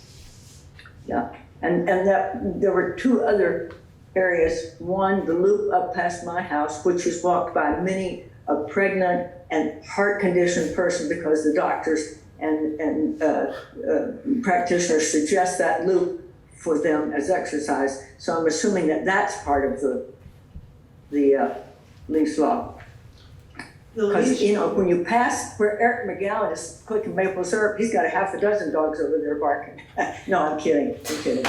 Listen, we're fortunate to have Eric on the board, and I know that we will benefit greatly, but he doesn't ride around with a dog in his truck, so that's okay. All right, we have leash law in town, and we should have it out here on this Friendship Loop, and we should have it, where is the other part? Over by, is it on Sand Hill? Yes. Karen, yeah, Yes. yeah. I think that we need to pay attention to that. Because dogs run up to you. I mean, if I drive over there and park, and I can barely walk these days, a damn dog comes running up to me, I don't know what it's gonna, I'm liable to hit it with my cane. Just call me, Eva. All right, but I don't have a cell phone. The leash law did not change, so what was in the previous ordinance, or the current ordinance, I should say. Yeah, it may have been extended in the new draft, so. And that was intended to basically cover the most busy areas in town. Right, the Is it- village and, Yeah. Popular routes. Kimball Hill and Yeah. Sand Hill, those areas. Okay. And just a general statement to encourage people to be courteous with their dogs and their dog walking. Right. Okay, is there any other public comment online? Is there public comment in the room? Is there more discussion on the board? Hearing none, all. Okay, wait, no, one other thing. Okay, Eva? When people ride their horses up and down the sidewalk, are they responsible for that horse poop? It should be. Well, I would like to see that written into the business, because somebody come along in a wheelchair. Now, for a while I was using a wheelchair here. And you know what happens when you roll that wheelchair across that horse poop? No, it's not funny. No, I know it isn't. It's not funny, I have seen Walking with a horses, walker. yeah. So I think we need to address people who ride their horses on the Well, sidewalk. horses should be on the road, shouldn't they? Aren't they? Well, but then that needs to be said. Okay, I've just said it. Thank you. Thank you. Okay. Well, we should check, when we get the animal We ordinance, should we'll see if get, that's yeah. something on there, yeah. Well, that's in the sidewalk policy. That horses can be on it. Yeah. Okay, But They we can put it in the, it's, I mean, I you know, dog and horse are no different. I mean, if. Well, one's a Horses are usually bigger. yeah, Well, no, Let but you you ride know what I it, mean. too. If your animal yeah, defecates, clean it up. It's like, Right. I've seen horses on the sidewalk with pedestrians and they don't move. Okay, the pedestrian ends up moving. Right. Not okay.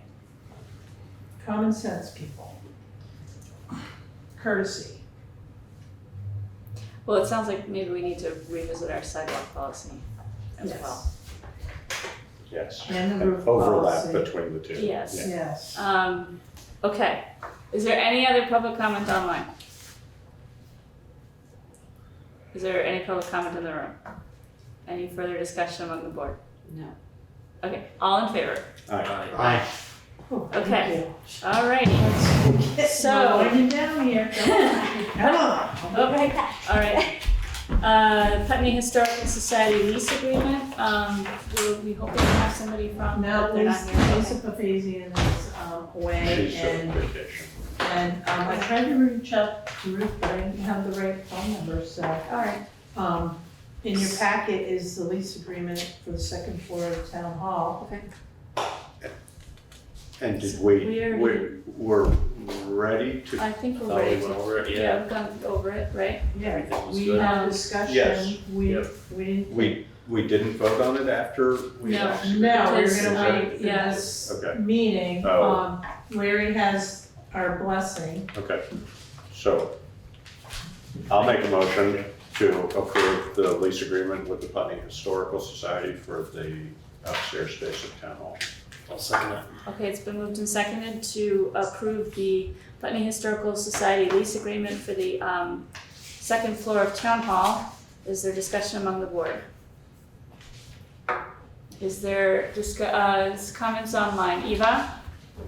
Yes, I'm wondering if the town leases something, knowing that we have an accessibility law on the book somewhere, does that mean that if somebody tries to go up those stairs with their wheelchair, or is the town going to be responsible for paying for that accident?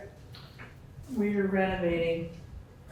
Did Did I say that out loud? The hope, Eva, as I think you Yeah. might know, is that by leasing this space to the Historical Society, they are likely to be able to garner grant funding that we as a municipality are not.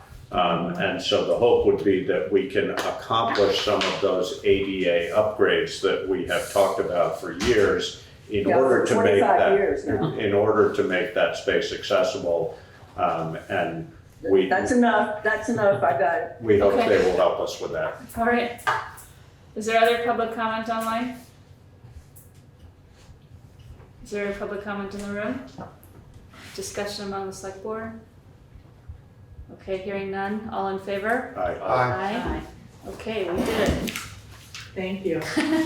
Okay, we have a letter from Senator Sanders' office relative to the Windham Solid Waste Management District. Did I say that right? Yes. Yes. Food scrap composting facility. So this was, Dan Toomey came to the board and asked for a letter Yeah. of support. And this is the result. So their project has been chosen. That. Well, has it been chosen or that this is a letter of support from Bernie Sanders? After careful review, shall I Yes. highlight Yes, the important yes. sections? Thank you for submitting a proposal. After careful review of hundreds of submissions, I've requested the Senate Committee on Appropriations include your project in the fiscal year 23 appropriations bill. As you know, this is just the first step of the process, as member requests are not a guarantee that your project will receive funding. So they will review requests and hopefully. Okay, but they've cleared the first hurdle. Yes. Okay. Okay, do we need to take action on this? No, I just Okay, wanted just to to- share that. Okay. Thank you. Um, Good news. Yeah, is there Yes. public? Can somebody ever quickly tell me what this is? This This was to, Go ahead. this was to, the upgrade, I believe, the composting facility at the waste management, facilities to be able to accommodate more material. Okay, So they're even pursuing though a we grant for that. and Putney have no services.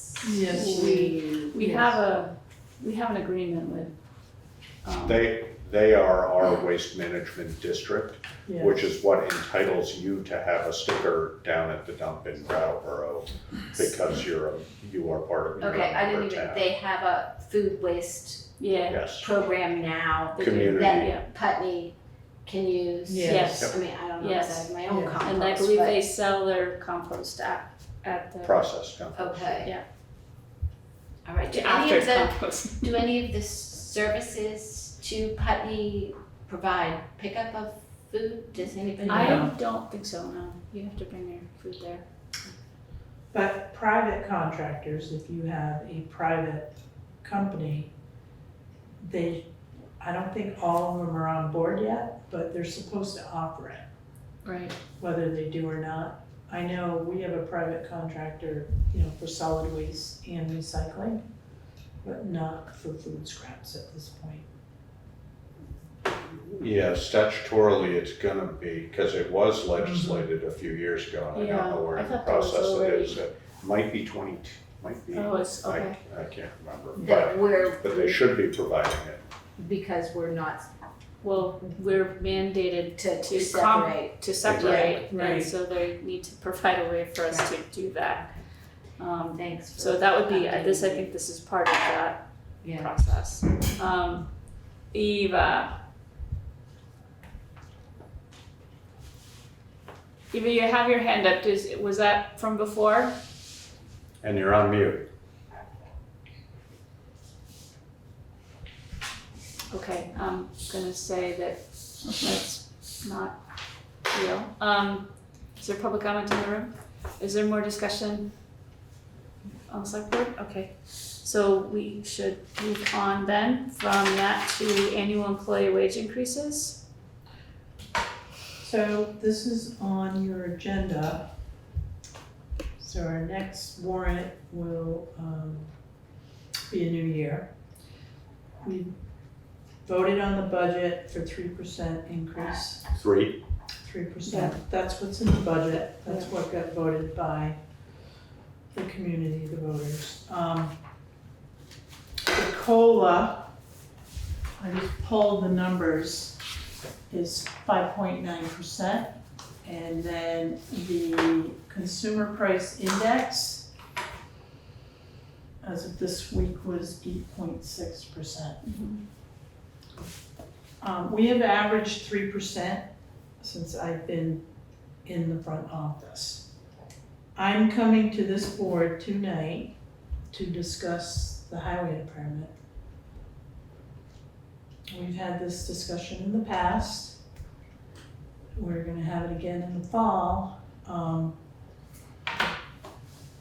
right now, towns are losing their highway department folks to contractors and to the state because people are paying $25 an hour or more. We just lost an employee to another town a few months back. He went to a town that's like 5 minutes down the road for an extra $2.30 an hour. Marlboro. Yes, but,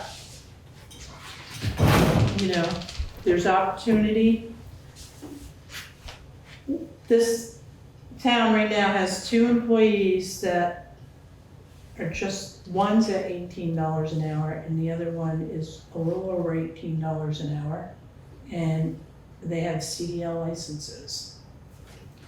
I have people on my staff making $20 an hour or more as administrative workers.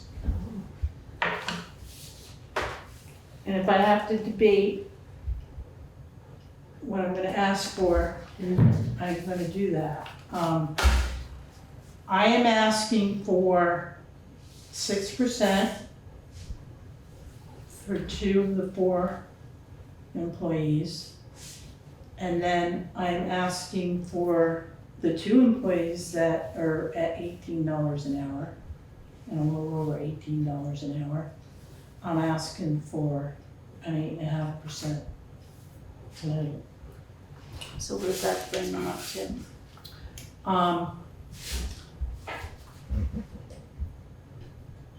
So you're gonna have one at $21.25 an hour. You're gonna have one at $23.88 an hour. You're gonna have another one at $21.50 an hour. And then the 4th one will be at $21.25. And how does that compare to the surrounding towns? I can tell you Westminster gave 5%, Guilford gave 5%. Guilford hasn't seen a raise in 5 years. Newfane was given $1 or $2 an hour. But do we know what their rate Yeah, what's the end rate? Like, what's their hourly? Right, how does For that? the other towns? Yeah. I don't have that information. I can get it for you, but everybody's right around. So VLCT does a compensation and benefits report every year. Right. So, I look at that too, and, a lot of the towns are at least $20 an hour or more. And it depends on the experience, So I can tell you, 2 of these guys are experienced, have been, you can send them out, you give them instruction, no questions, they do what they gotta do. I got another guy, the one that's at 18, a little over 18, he's running the backhoe, and, some of them can do the excavator, although Brian, Brian's good with all the equipment, but, so they are cross-training on all the equipment. I wouldn't be sitting here asking for this if I didn't think they're earning it for one thing, and, the work is getting done. I don't wanna lose this crew, and I'm not asking anything for Brian. Brian is not in this, it's the 4 guys we have right now. And I can tell you right now, Grafton's looking for somebody. Townsend lost a guy to, a construction outfit. It's happening all around us. And right down the road at Vermont DOT, Right. as Karen said, they're paying Right. more than So we would pay. this be, Can I tell you what yeah, the total amount increase is? $14,617.30. I'm coming to the board. Brian has a conservative budget, okay? He sets his budget, he always has surplus. He can cover this increase, and we're down 1 person. And he's not looking to fill that position probably until the fall, when we get closer to winter. So, And you've had this conversation with him. Is he comfortable with those numbers and/or encouraging you to go with those numbers? yes, we had a discussion on Monday. He's dropped a hint here and there, and then we finally sat down on Monday, and I'm like, all right, let's talk about this. So, he's trying to take care of his guys. He's got a good crew, they all work good together.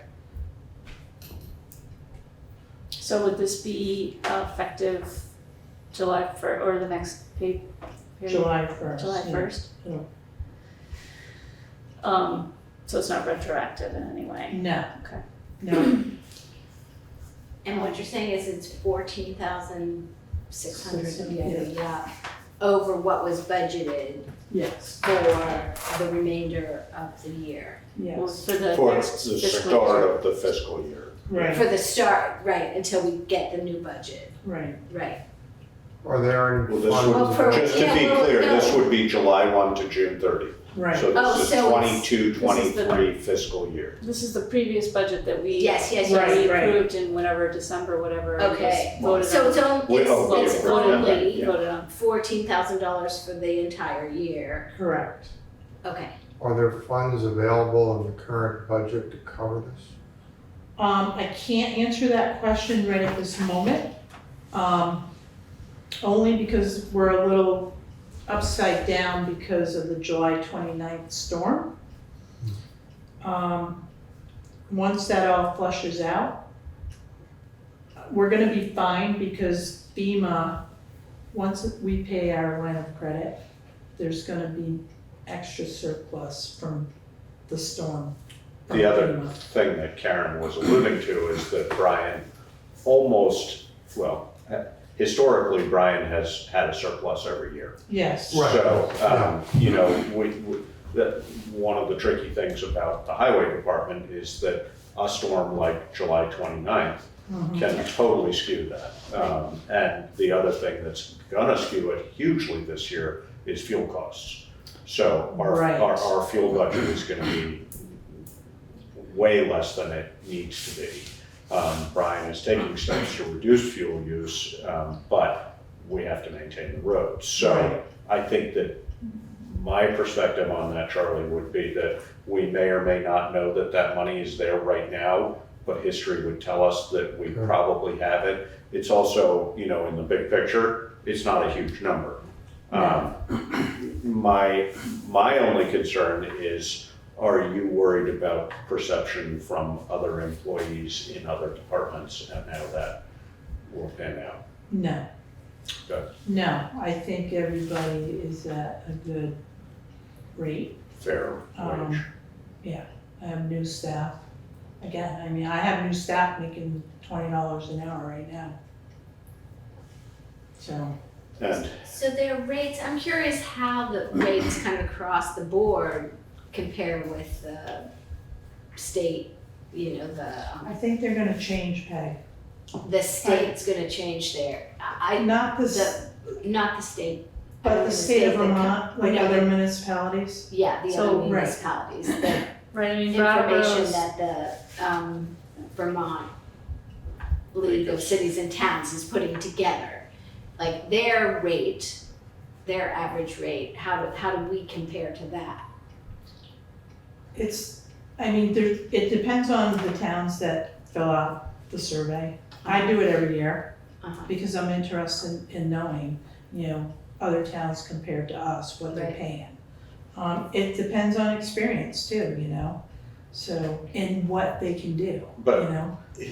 historically, we try to adjust towards that. I mean, Right. for example, with the fire chief and with the head of the highway department, you know, every handful of years, we go through that and with the town manager and the town clerk and everybody else, Right. we go through that compensation list and we try and bring it not always to the top of that number, but at Right. least in line with it. One, so that we're not losing people. Two, Because it's fair. it's fair, and when we have to replace somebody, you know, There you if go. we were paying somebody, you know, to reduce the shock when we do have to Yeah. replace somebody of saying, wait a minute, we were paying, you know, 50 grand a year when it's gonna cost us 85 a year to replace that person. So we've kept track of that and we try and stay reasonably current. We may not be as current as we need to be with these individuals Right. now. We need to stay competitive. Thinking, you had a good point too, because we are gonna have to hire somebody to replace the person we lost, okay? If they have a CDL, they're not gonna come to work for us for $18 an hour. It won't happen. You know, we would have to hire somebody and get them to get their CDL, whether we paid for it or not, you know? This increase too, I'd rather see it this way than having to throw them a bonus.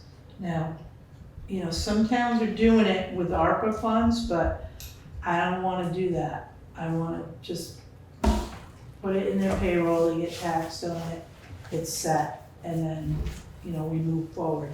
We are gonna have to revisit this in the fall. For the new budget. I think I'm right, Karen, in saying that you could do this without our agreement to it.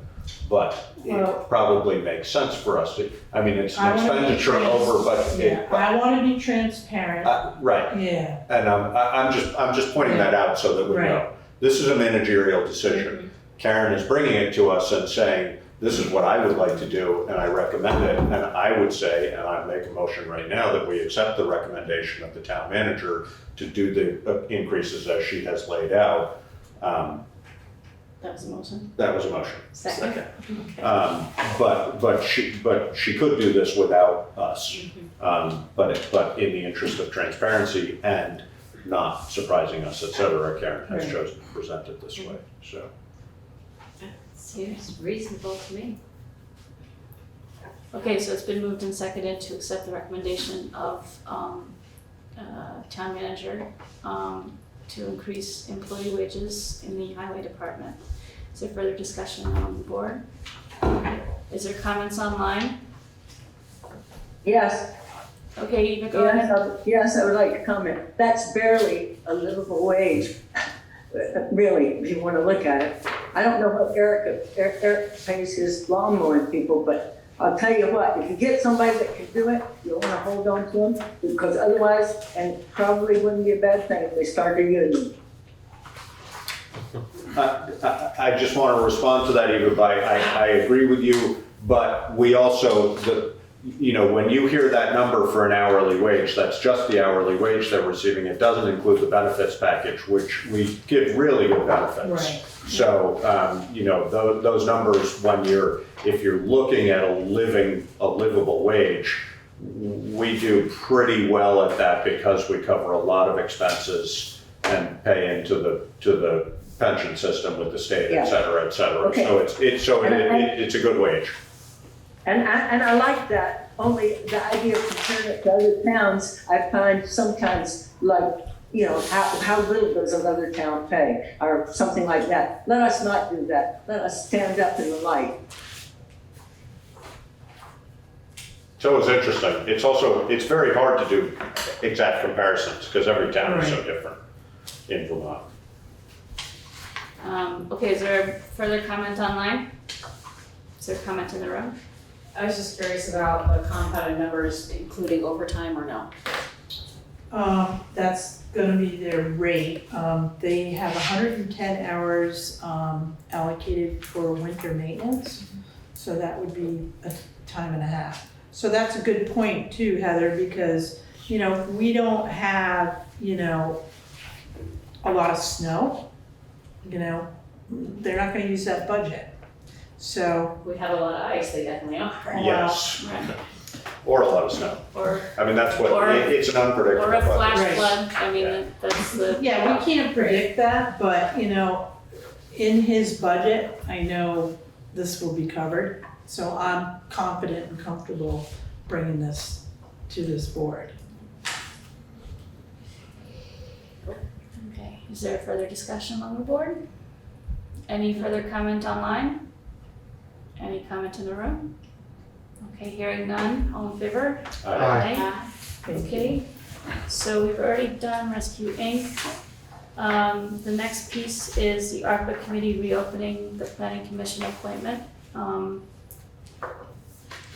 This was, you guys want to, Well, my understanding of the reopening is based on the fact that we appointed somebody to the ARPA committee from the planning commission. I mean, from the planning. Yeah.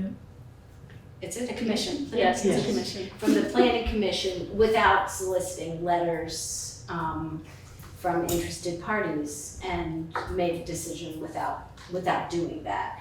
And so the proposal, as I understood it, was that we go back a little bit and request that people from the planning commission who are interested in being on the ARPA committee submit that in writing, and that we consider it at our next select board meeting.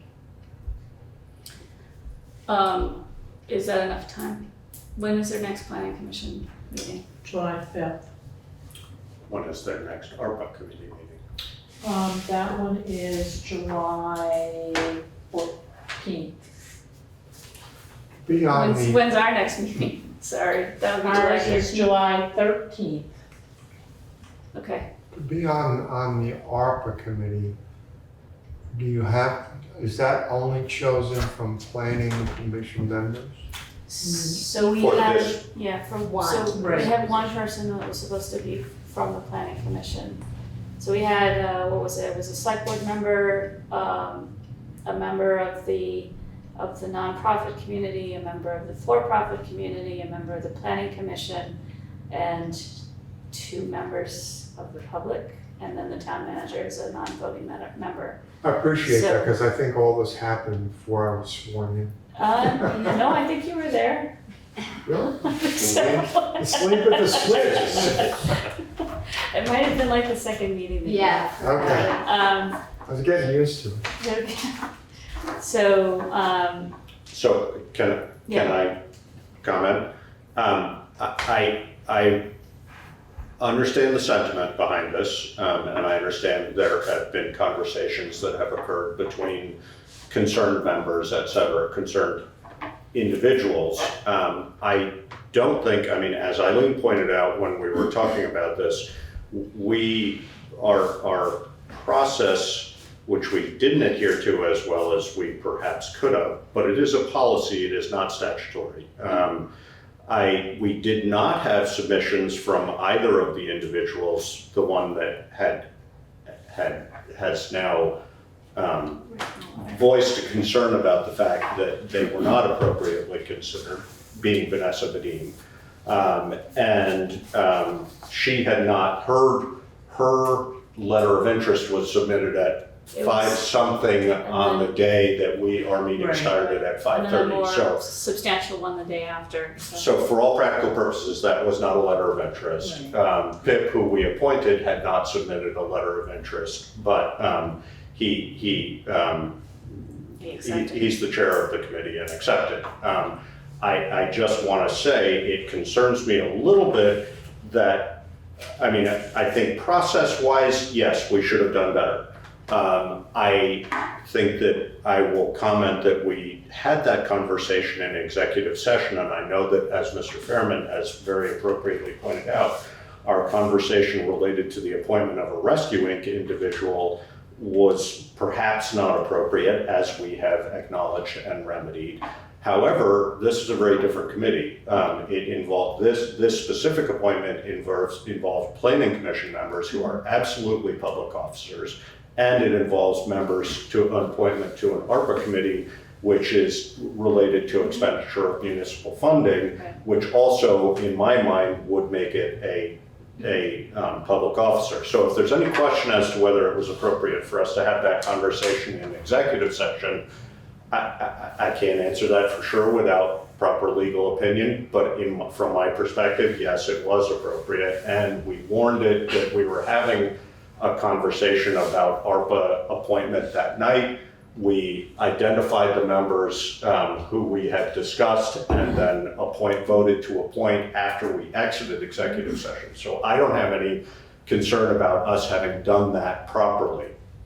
Again, procedurally, should we have had letters of interest in hand before we made an appointment? Perhaps we can request those, but I am concerned about the idea of us revisiting a decision that we've made because one individual is concerned about it. Because believe me when I say we will make decisions that one individual will be upset by again and again and again. And I'm not saying we shouldn't do this, I'm just voicing that concern. If we set a precedent for ourselves that if somebody comes in and says, I'm really unhappy with how this happened, and we then take it under our priorities to revisit, that's potentially opening a huge can of worms for us. So not that this is a can of worms that we shouldn't open, not that, again, we shouldn't do process better. I think that we have a good committee. I think there are compelling reasons that Pip Bannister is as qualified, he's as experienced in town planning and financial decisions related to town infrastructure, et cetera, as anybody who's lived in this town. There are very compelling reasons from my perspective as to why PIP is a good choice for this. Vanessa could be an excellent choice as well. I know that there are people who are concerned that Vanessa has not been as productive a member of the Planning Commission as she might be, and that her experience is not what PIP's is for a role like this. So my feeling would be that I would probably, even if we reopen it, I would be in favor of keeping Pip appointed in this position because I think he's exceptionally qualified for the role. And I think it would be somewhat risky for us to reopen the conversation based on the dissatisfaction of an individual. I won't, if we want to reopen it and redo the process, I absolutely will not argue with that. That's totally fine, it's up to this board, but I just wanted to make clear my perspective on it, so. And I think I'd like to echo a lot of what Josh just said. I personally would prefer not to do any kind of reopening of any kind of committee until we've gotten a really robust process in place. Because if we do it by the seat of our pants, we're doing it by the seat of our pants. Which we already did once. Which we've already done once. Right. So I'm wary of this idea as well, and I do have to echo Josh's concern about reopening this up because of one member. I was on the Planning Commission for a time, and I agree that there's that Pip he's got a lot of knowledge, and he's an excellent candidate for that position. So I would probably be inclined to go with him as well. And again, I'm not going to stand in the way of reopening it up either, but I do share the same concerns. Well, the reopening would only apply to this one position. Yes. We wouldn't have to reopen the whole slate. That's true, but I mean, if we did it next meeting, they have a meeting scheduled the next week, and this is a fairly tight schedule for them. So to constantly open it up because of personality issues is disruptive to that committee. I'm not proposing that at all. It was really a question. So, I mean, it's unfortunate that we didn't follow our process, and I'll own up to that. It was I guess a bit of a rush on my part because I have been aware of this ARPA committee for some time, and we are kind of running against the clock right now. So I wanted to just stand the thing up. In retrospect, we should have left that position open until we had actual letters. It wouldn't have harmed anything to wait a couple weeks. So I apologize that the perception that it was not done correctly, or the actuality that it wasn't done correctly, but I do think it's a good committee. Have they met yet? Yes, they've met a couple times. A handful of times. So I just want to make a comment. When I was at the conference yesterday, and I heard from many different people that their boards and committees are short-staffed in a lot of different municipalities, and they have people that have been on there for years. Mm-hmm. Now, I appreciate someone with knowledge that's on a board or a commission as a learning curve for me, because it's been very helpful. I think too, we need to look beyond and start trying to get new blood in here and younger. So that the younger generation has all these like ideas that, we don't even think about, and passing on non-knowledge like Josh that you have, to these new board members is, it's good stuff, Sorry, everybody. He's experienced it all, right? We're the youngsters. It's like, how do I handle this, Josh? I know that it's time consuming that I fill in historical stuff on this, but I think it's No, important, it's it's necessary. important knowledge for people to have. when they're People need to doing be taking decision notes, making. and they need to stand up and start engaging with Right. town government. I'm sorry, it's happening all over. We're not the only town in this Right, situation. and I am 100%, that is what I'm most interested in. And I think our ability to be able to do that hinges on what our process is. And whether Right. people feel like the process we're using is fair or not fair or is transparent. Right. And in this situation, first of all, I'm not advocating for any particular candidate for this position. I'm on the committee, so I see where we've been. I don't feel like opening this up in this way would jeopardize where the committee is at this point in time. So I don't believe that it would jeopardize the committee to open it up. And I also don't believe that doing right by this opens up a can of worms that says we have to do this over and over again, and we're opening up a can of worms. I think we can say, this is my opinion, we can say, in this case, we didn't do this right. And there's a way to correct it, and it's not that big a deal. And I think I don't know, to me, I think it's the right thing to do for the integrity of the select board and wanting to get people to be involved in the future. And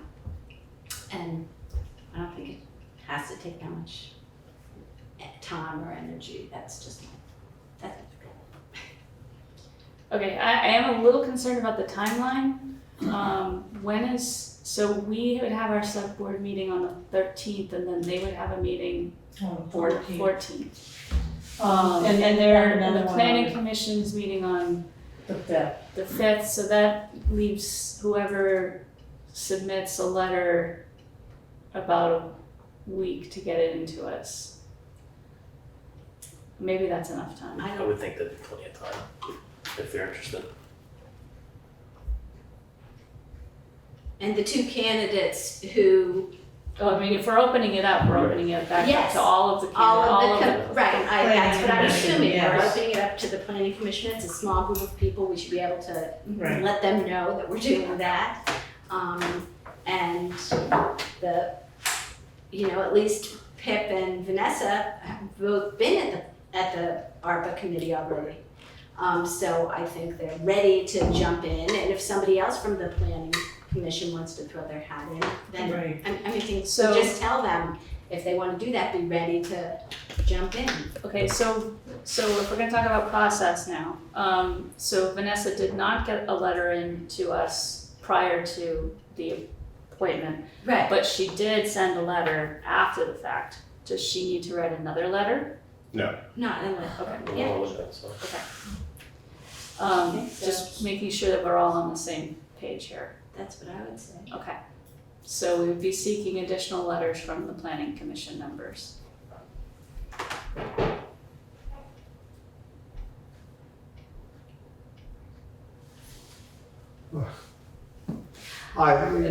As far as I can tell, the better, the more open and transparent we are, the better it is for everybody. So whoever makes this motion, I'm gonna vote for. Okay. So we have not, there has not been a motion on the table yet. If this is in fact a motion. I was gonna say, I'm not even sure we need a motion, we can just agree to do it, but we could also have it, It's up to you. or. I feel like it probably does need to be a Motion. motion because it's a committee Appointment. membership, yeah. So I think it probably does need to be a motion. So I'll make a motion, we open it back up for the planning commission applications for the ARPA committee. Okay, Due before the 13th. due by the, yeah. Okay, is there a second? I'll second.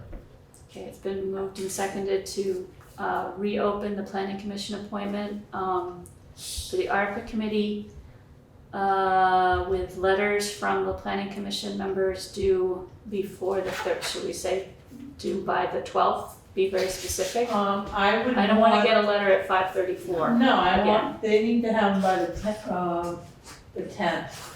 Okay, Because I letters- send the packet out on the 11th. So letters of interest are due by the July 10th.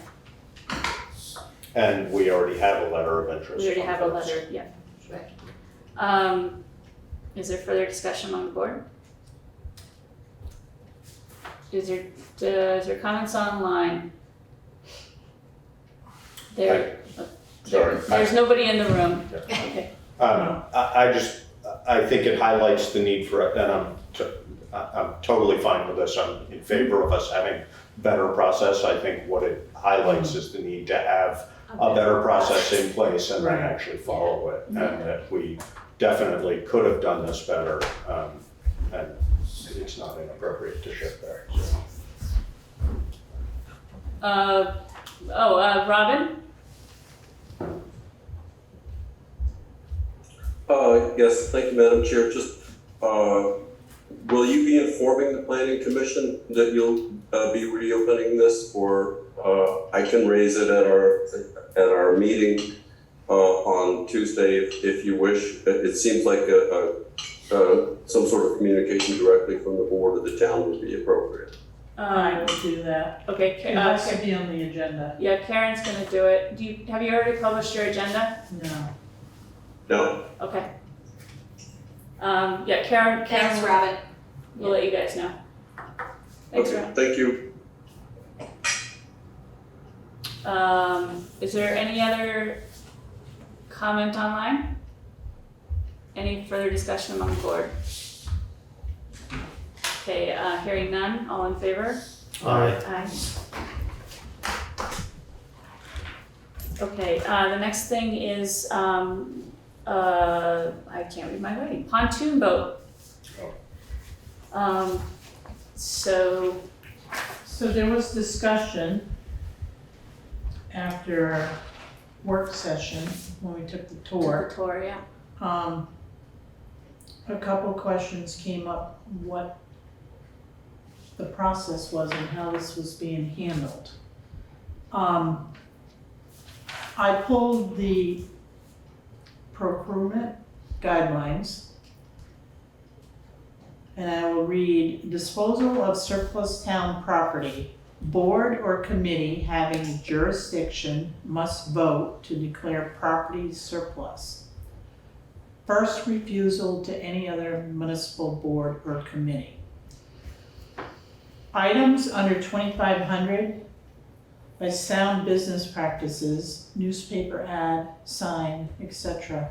Items over 2,500, newspaper ad or public notice in sealed bids. okay. I did reach out to Captain Martin today to try to understand the pontoon boat and how the bids are being received. So I can say it was posted on Putney Fire Department Facebook page. Sealed bids are coming in through an email or mail system. So they're going to the chief. He's on vacation, he'll be back on Saturday, I believe. Bids are due by July 1st, which is Friday. So general practice in town hall, when we put anything out to bid or ask for proposal or whatever, it goes on our town website, goes in the newspaper. Sometimes we solicit letters, but let's take the property out the Taylor Road. That I put a legal notice in the paper, it was for sale. it went on the website, it gets posted around town too, wherever, town hall, the post office and the library. So that's the standard practice. That didn't occur this way. So was the only place that it was posted was on the Facebook page, or was there any other advertisement that, I mean, that's where I saw it, but. Just on Facebook as far as I know. And has there been interest that we're aware of? I'm not aware of any of it. So this is going strictly to the fire department. So in your conversation with Evan, have they received any bids? I'm not aware. He doesn't have access to the mail. And I'm not sure about emails because they're going to the chief. The other thing too is, so I asked the question too, I said, so what happens, you get email, but then you get a letter, how do you know? And you get 3 bids that are $3,000. So who's getting the boat? It's like, well, they're all time stamped through the email, but not through the mail. So it's like, I don't know if it's a fair process. Yeah. It's not really a sealed bid process. No. But the thing is, with COVID, Eric, the past 2 years, that's been the practice, is to email bids. And we've done it a couple times, but they're sort of sealed because the other person isn't seeing it, Do I like doing it that way? I don't. If I ask for a sealed bid, I expect it to be dropped off and it's sealed and you stamp it in and then you open them all at once, So I'm wondering what is the board's, Well, I think we also had a question as to what the actual maintenance to the boat would be, because it was never a written. there was no written estimate for repair. I mean, I'm not a boat person, I looked at it. and Commission looked pretty well. I mean, I think either get a professional opinion. Well, and a professional opinion could also tell us what the boat is actually worth too. I think, yeah. So, I'm being attacked by a small fly. I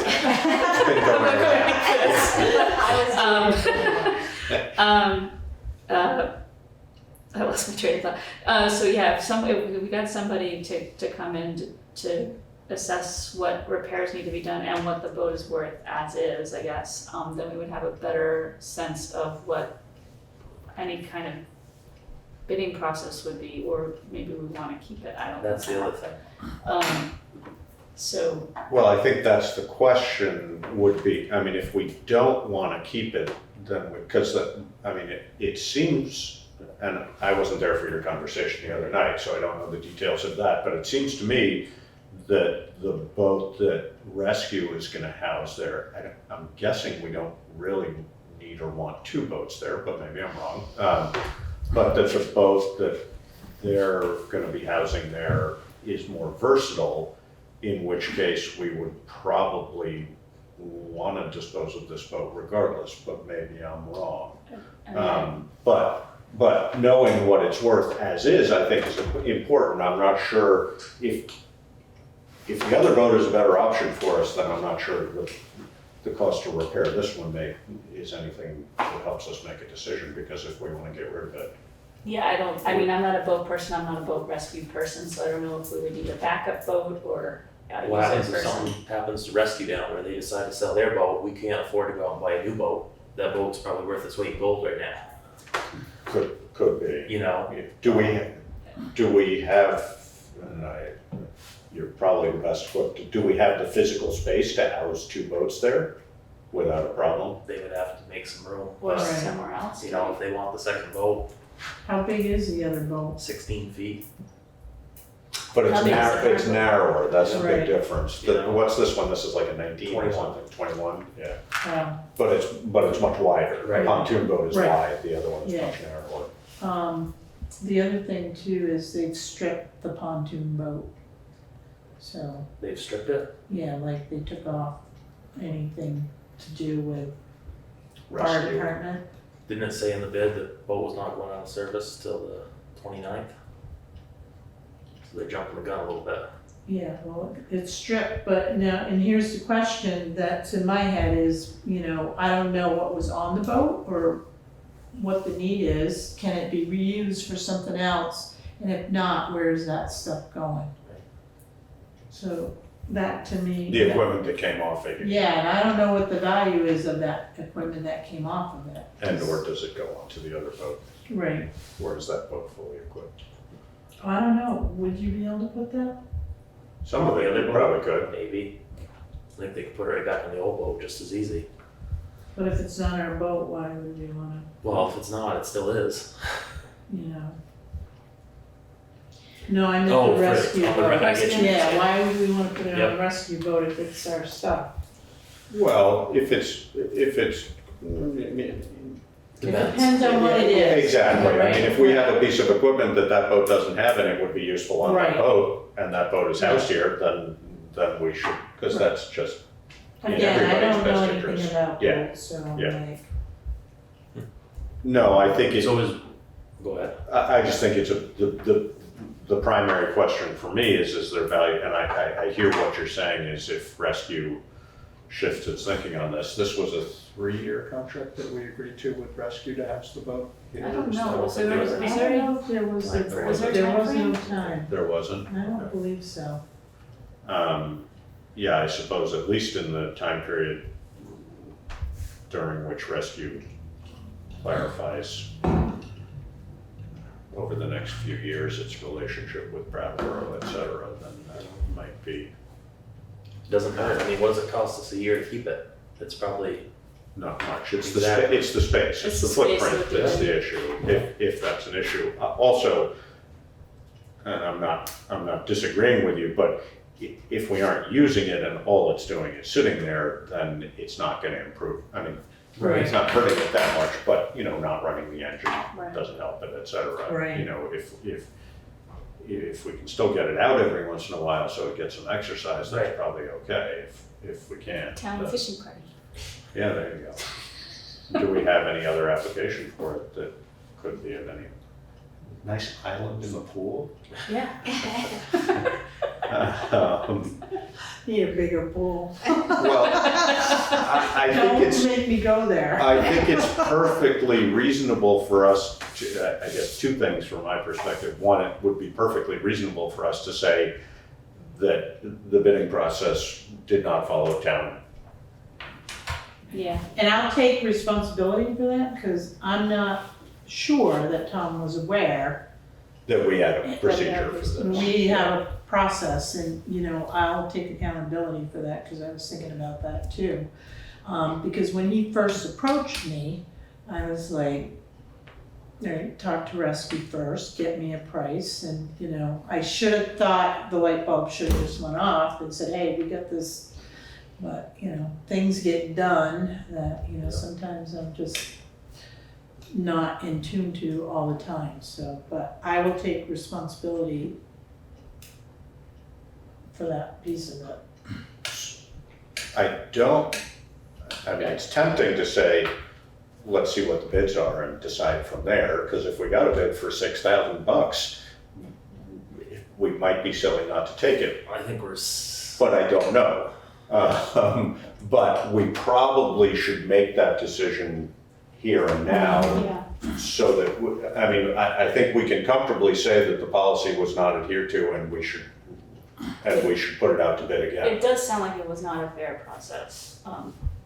And that's what we would normally Process. do, Josh, if it didn't go out to bid the right way, it should go out a second Probably, time. and I think it's fair for us to just make And that decision. I do feel like we might want to, and I don't know who it would be, but I feel like we might want to get some kind of I think that would be well worth it. written Appraisal of it. appraisal of the boat. To see how bad the work that needs to be done, Yeah, and what it's worth as is, so we have a good starting bid number. Yeah, no, again, if we weren't gonna keep it either way, then it doesn't really matter to us what it would cost to fix it, but it does matter to us what its actual value is, because the market is, for most used things, the market is strong right now. Yeah. So we probably ought to be broadcasting it a little bit wider if we want to optimize the income from it. Right. But Yeah, so, I'll make a motion that we withdraw the bidding process that was undertaken and initiate a new bidding process after getting a professional assessment of the value of the vehicle and repairs. second? Second. Okay, it's been moved and seconded to halt the bidding process, and start a new bidding process, after we get a professional appraisal of the boat and repairs. Is that correct? Did I say that right? Okay, is there further discussion on the board? Eva, you have your hand up? Yes, I do. I cannot believe that, I mean, this is common practice, isn't it? Karen, it's not you failed in any way. It's common practice when something's being sold like that, and it goes out to bid, that you would know about it, and that there be this thing would go in the newspaper, the signs would go up. I mean, something's wrong here. We, just to be clear, we did know. We had this conversation, we all agreed, and it was just based on essentially a proposal from Tom, and I think if anything, it was a miscommunication between Karen and Tom, and I don't fault anybody for that. It's not, I think what's wrong with it is that there were sort of two different processes that didn't mesh the way they should have, and that was just a miscommunication. I don't think there was any malicious intent on anybody's part. No. Okay, and what happened to the things that were in the boat? I'm sorry, what? What happened to the stuff that was in the boat that disappeared? Probably didn't disappear, it's probably at the fire department. Yeah.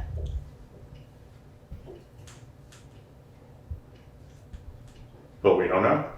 Could be in the dumpster. We don't know, and I think that we do need an oversight of the fire department. I believe that. That's, you are the select board members. I mean, when was the last time you had a select board meeting down there? I mean, Last week, that's how we figured this out. Yeah. I think We it was had a just tour. We had a tour. perception on okay, how bad the all condition right. of the Well, boat how was. about down at the sewer plant? When was the last time you had one down there? Don't laugh. It's been a while. All right. It's okay to laugh, Eva. Remember, if we don't make some fun of this, then it's all misery. So, Yeah, I know it, but you talk too damn much. yeah. Hey, yeah. So, You and I can have that that conversation offline, Eva. You want to go to sleep early, and we've got work to do that needs to be done. There's two different agendas here. Okay. All right, I'm taking my medication, I'm going to sleep. good night. Okay, thank you, Eva. I'd like to make one comment, if I may. So I have requested an inventory list. From the fire department. Yes. I also, I get Eva's point, but I also think our job is not to micromanage the fire department by any stretch of the Right. imagination. If Karen feels she needs to do that, that's Karen's job. That is Right. not our job. Right. To know what's going on and to have some oversight and input, that's definitely our job. But we're not here to manage the No, you're departments. not, That's and Karen's I job. oversee Tom and Brian and, the town hall, but I trust that, I'm getting accurate and appropriate information. I do not micromanage. I don't have the time to do that. I do oversee. I trust Brian and Tom because they know their departments. Okay, if they're in trouble, they come to me. But other than that, I have to trust my leaders in these departments. Maybe there's, the fire department's huge. There's a lot going on down there. So, I'm slowly, getting in there, like you all just had the tour, I know what's happening to a certain extent, so. But I rely on Tom and I rely on Brian for what they do. And micromanaging is not my style. I don't have the time for it. And if I have to start doing that, then there's something wrong in that system. Okay, is there more public comment online? Is there further discussion among the board? I'd be willing to meet with whoever to go over the boat and Okay, see what great. the actual condition is. Okay, perfect. I don't know wonder who's- who Who, There's a couple different marinas. Marinas, yeah, Water that Rocket would would do probably you be the know, way do you to know go. Peter? I can Or if you get in wanna- touch. Find sure. somebody. Yeah. Yeah. That'd be great. Any other discussion? Okay, hearing none, all in favor? Aye. Okay, we have nothing under boards, committees, and commissions. Is there other business or closing comments among the select board? Is there anything online? Anybody online? Hearing none, do we need an executive session, Karen? No, we do I'm not. sorry. I would like to have a very brief executive session for the purpose of assessing a public officer, that officer being me. Based on Eva's comments, I just want to be able to have a 2-minute conversation. The camera, Austin can go. executive session, yeah. Okay. And we're not gonna, I'm not looking to make a decision, I just want to Okay. have an opportunity to chat about that. Okay, all right, so, was that a motion? Yes, motion Okay. to enter executive session. So we're making this Under under. BSA 313. A3, right? Yeah. Is there a second? Second. Okay, it's been moved and seconded to go into executive session to evaluate a public officer under Title I VSA 313A3. Before we do that, I'm going to remind everyone that our next meeting date is July 13th to 2022 at 5:30 p.m. at the town hall. Is there further discussion? We'll invite Karen. Oh, invite Karen in, yep. Okay, all in favor? Aye. Aye.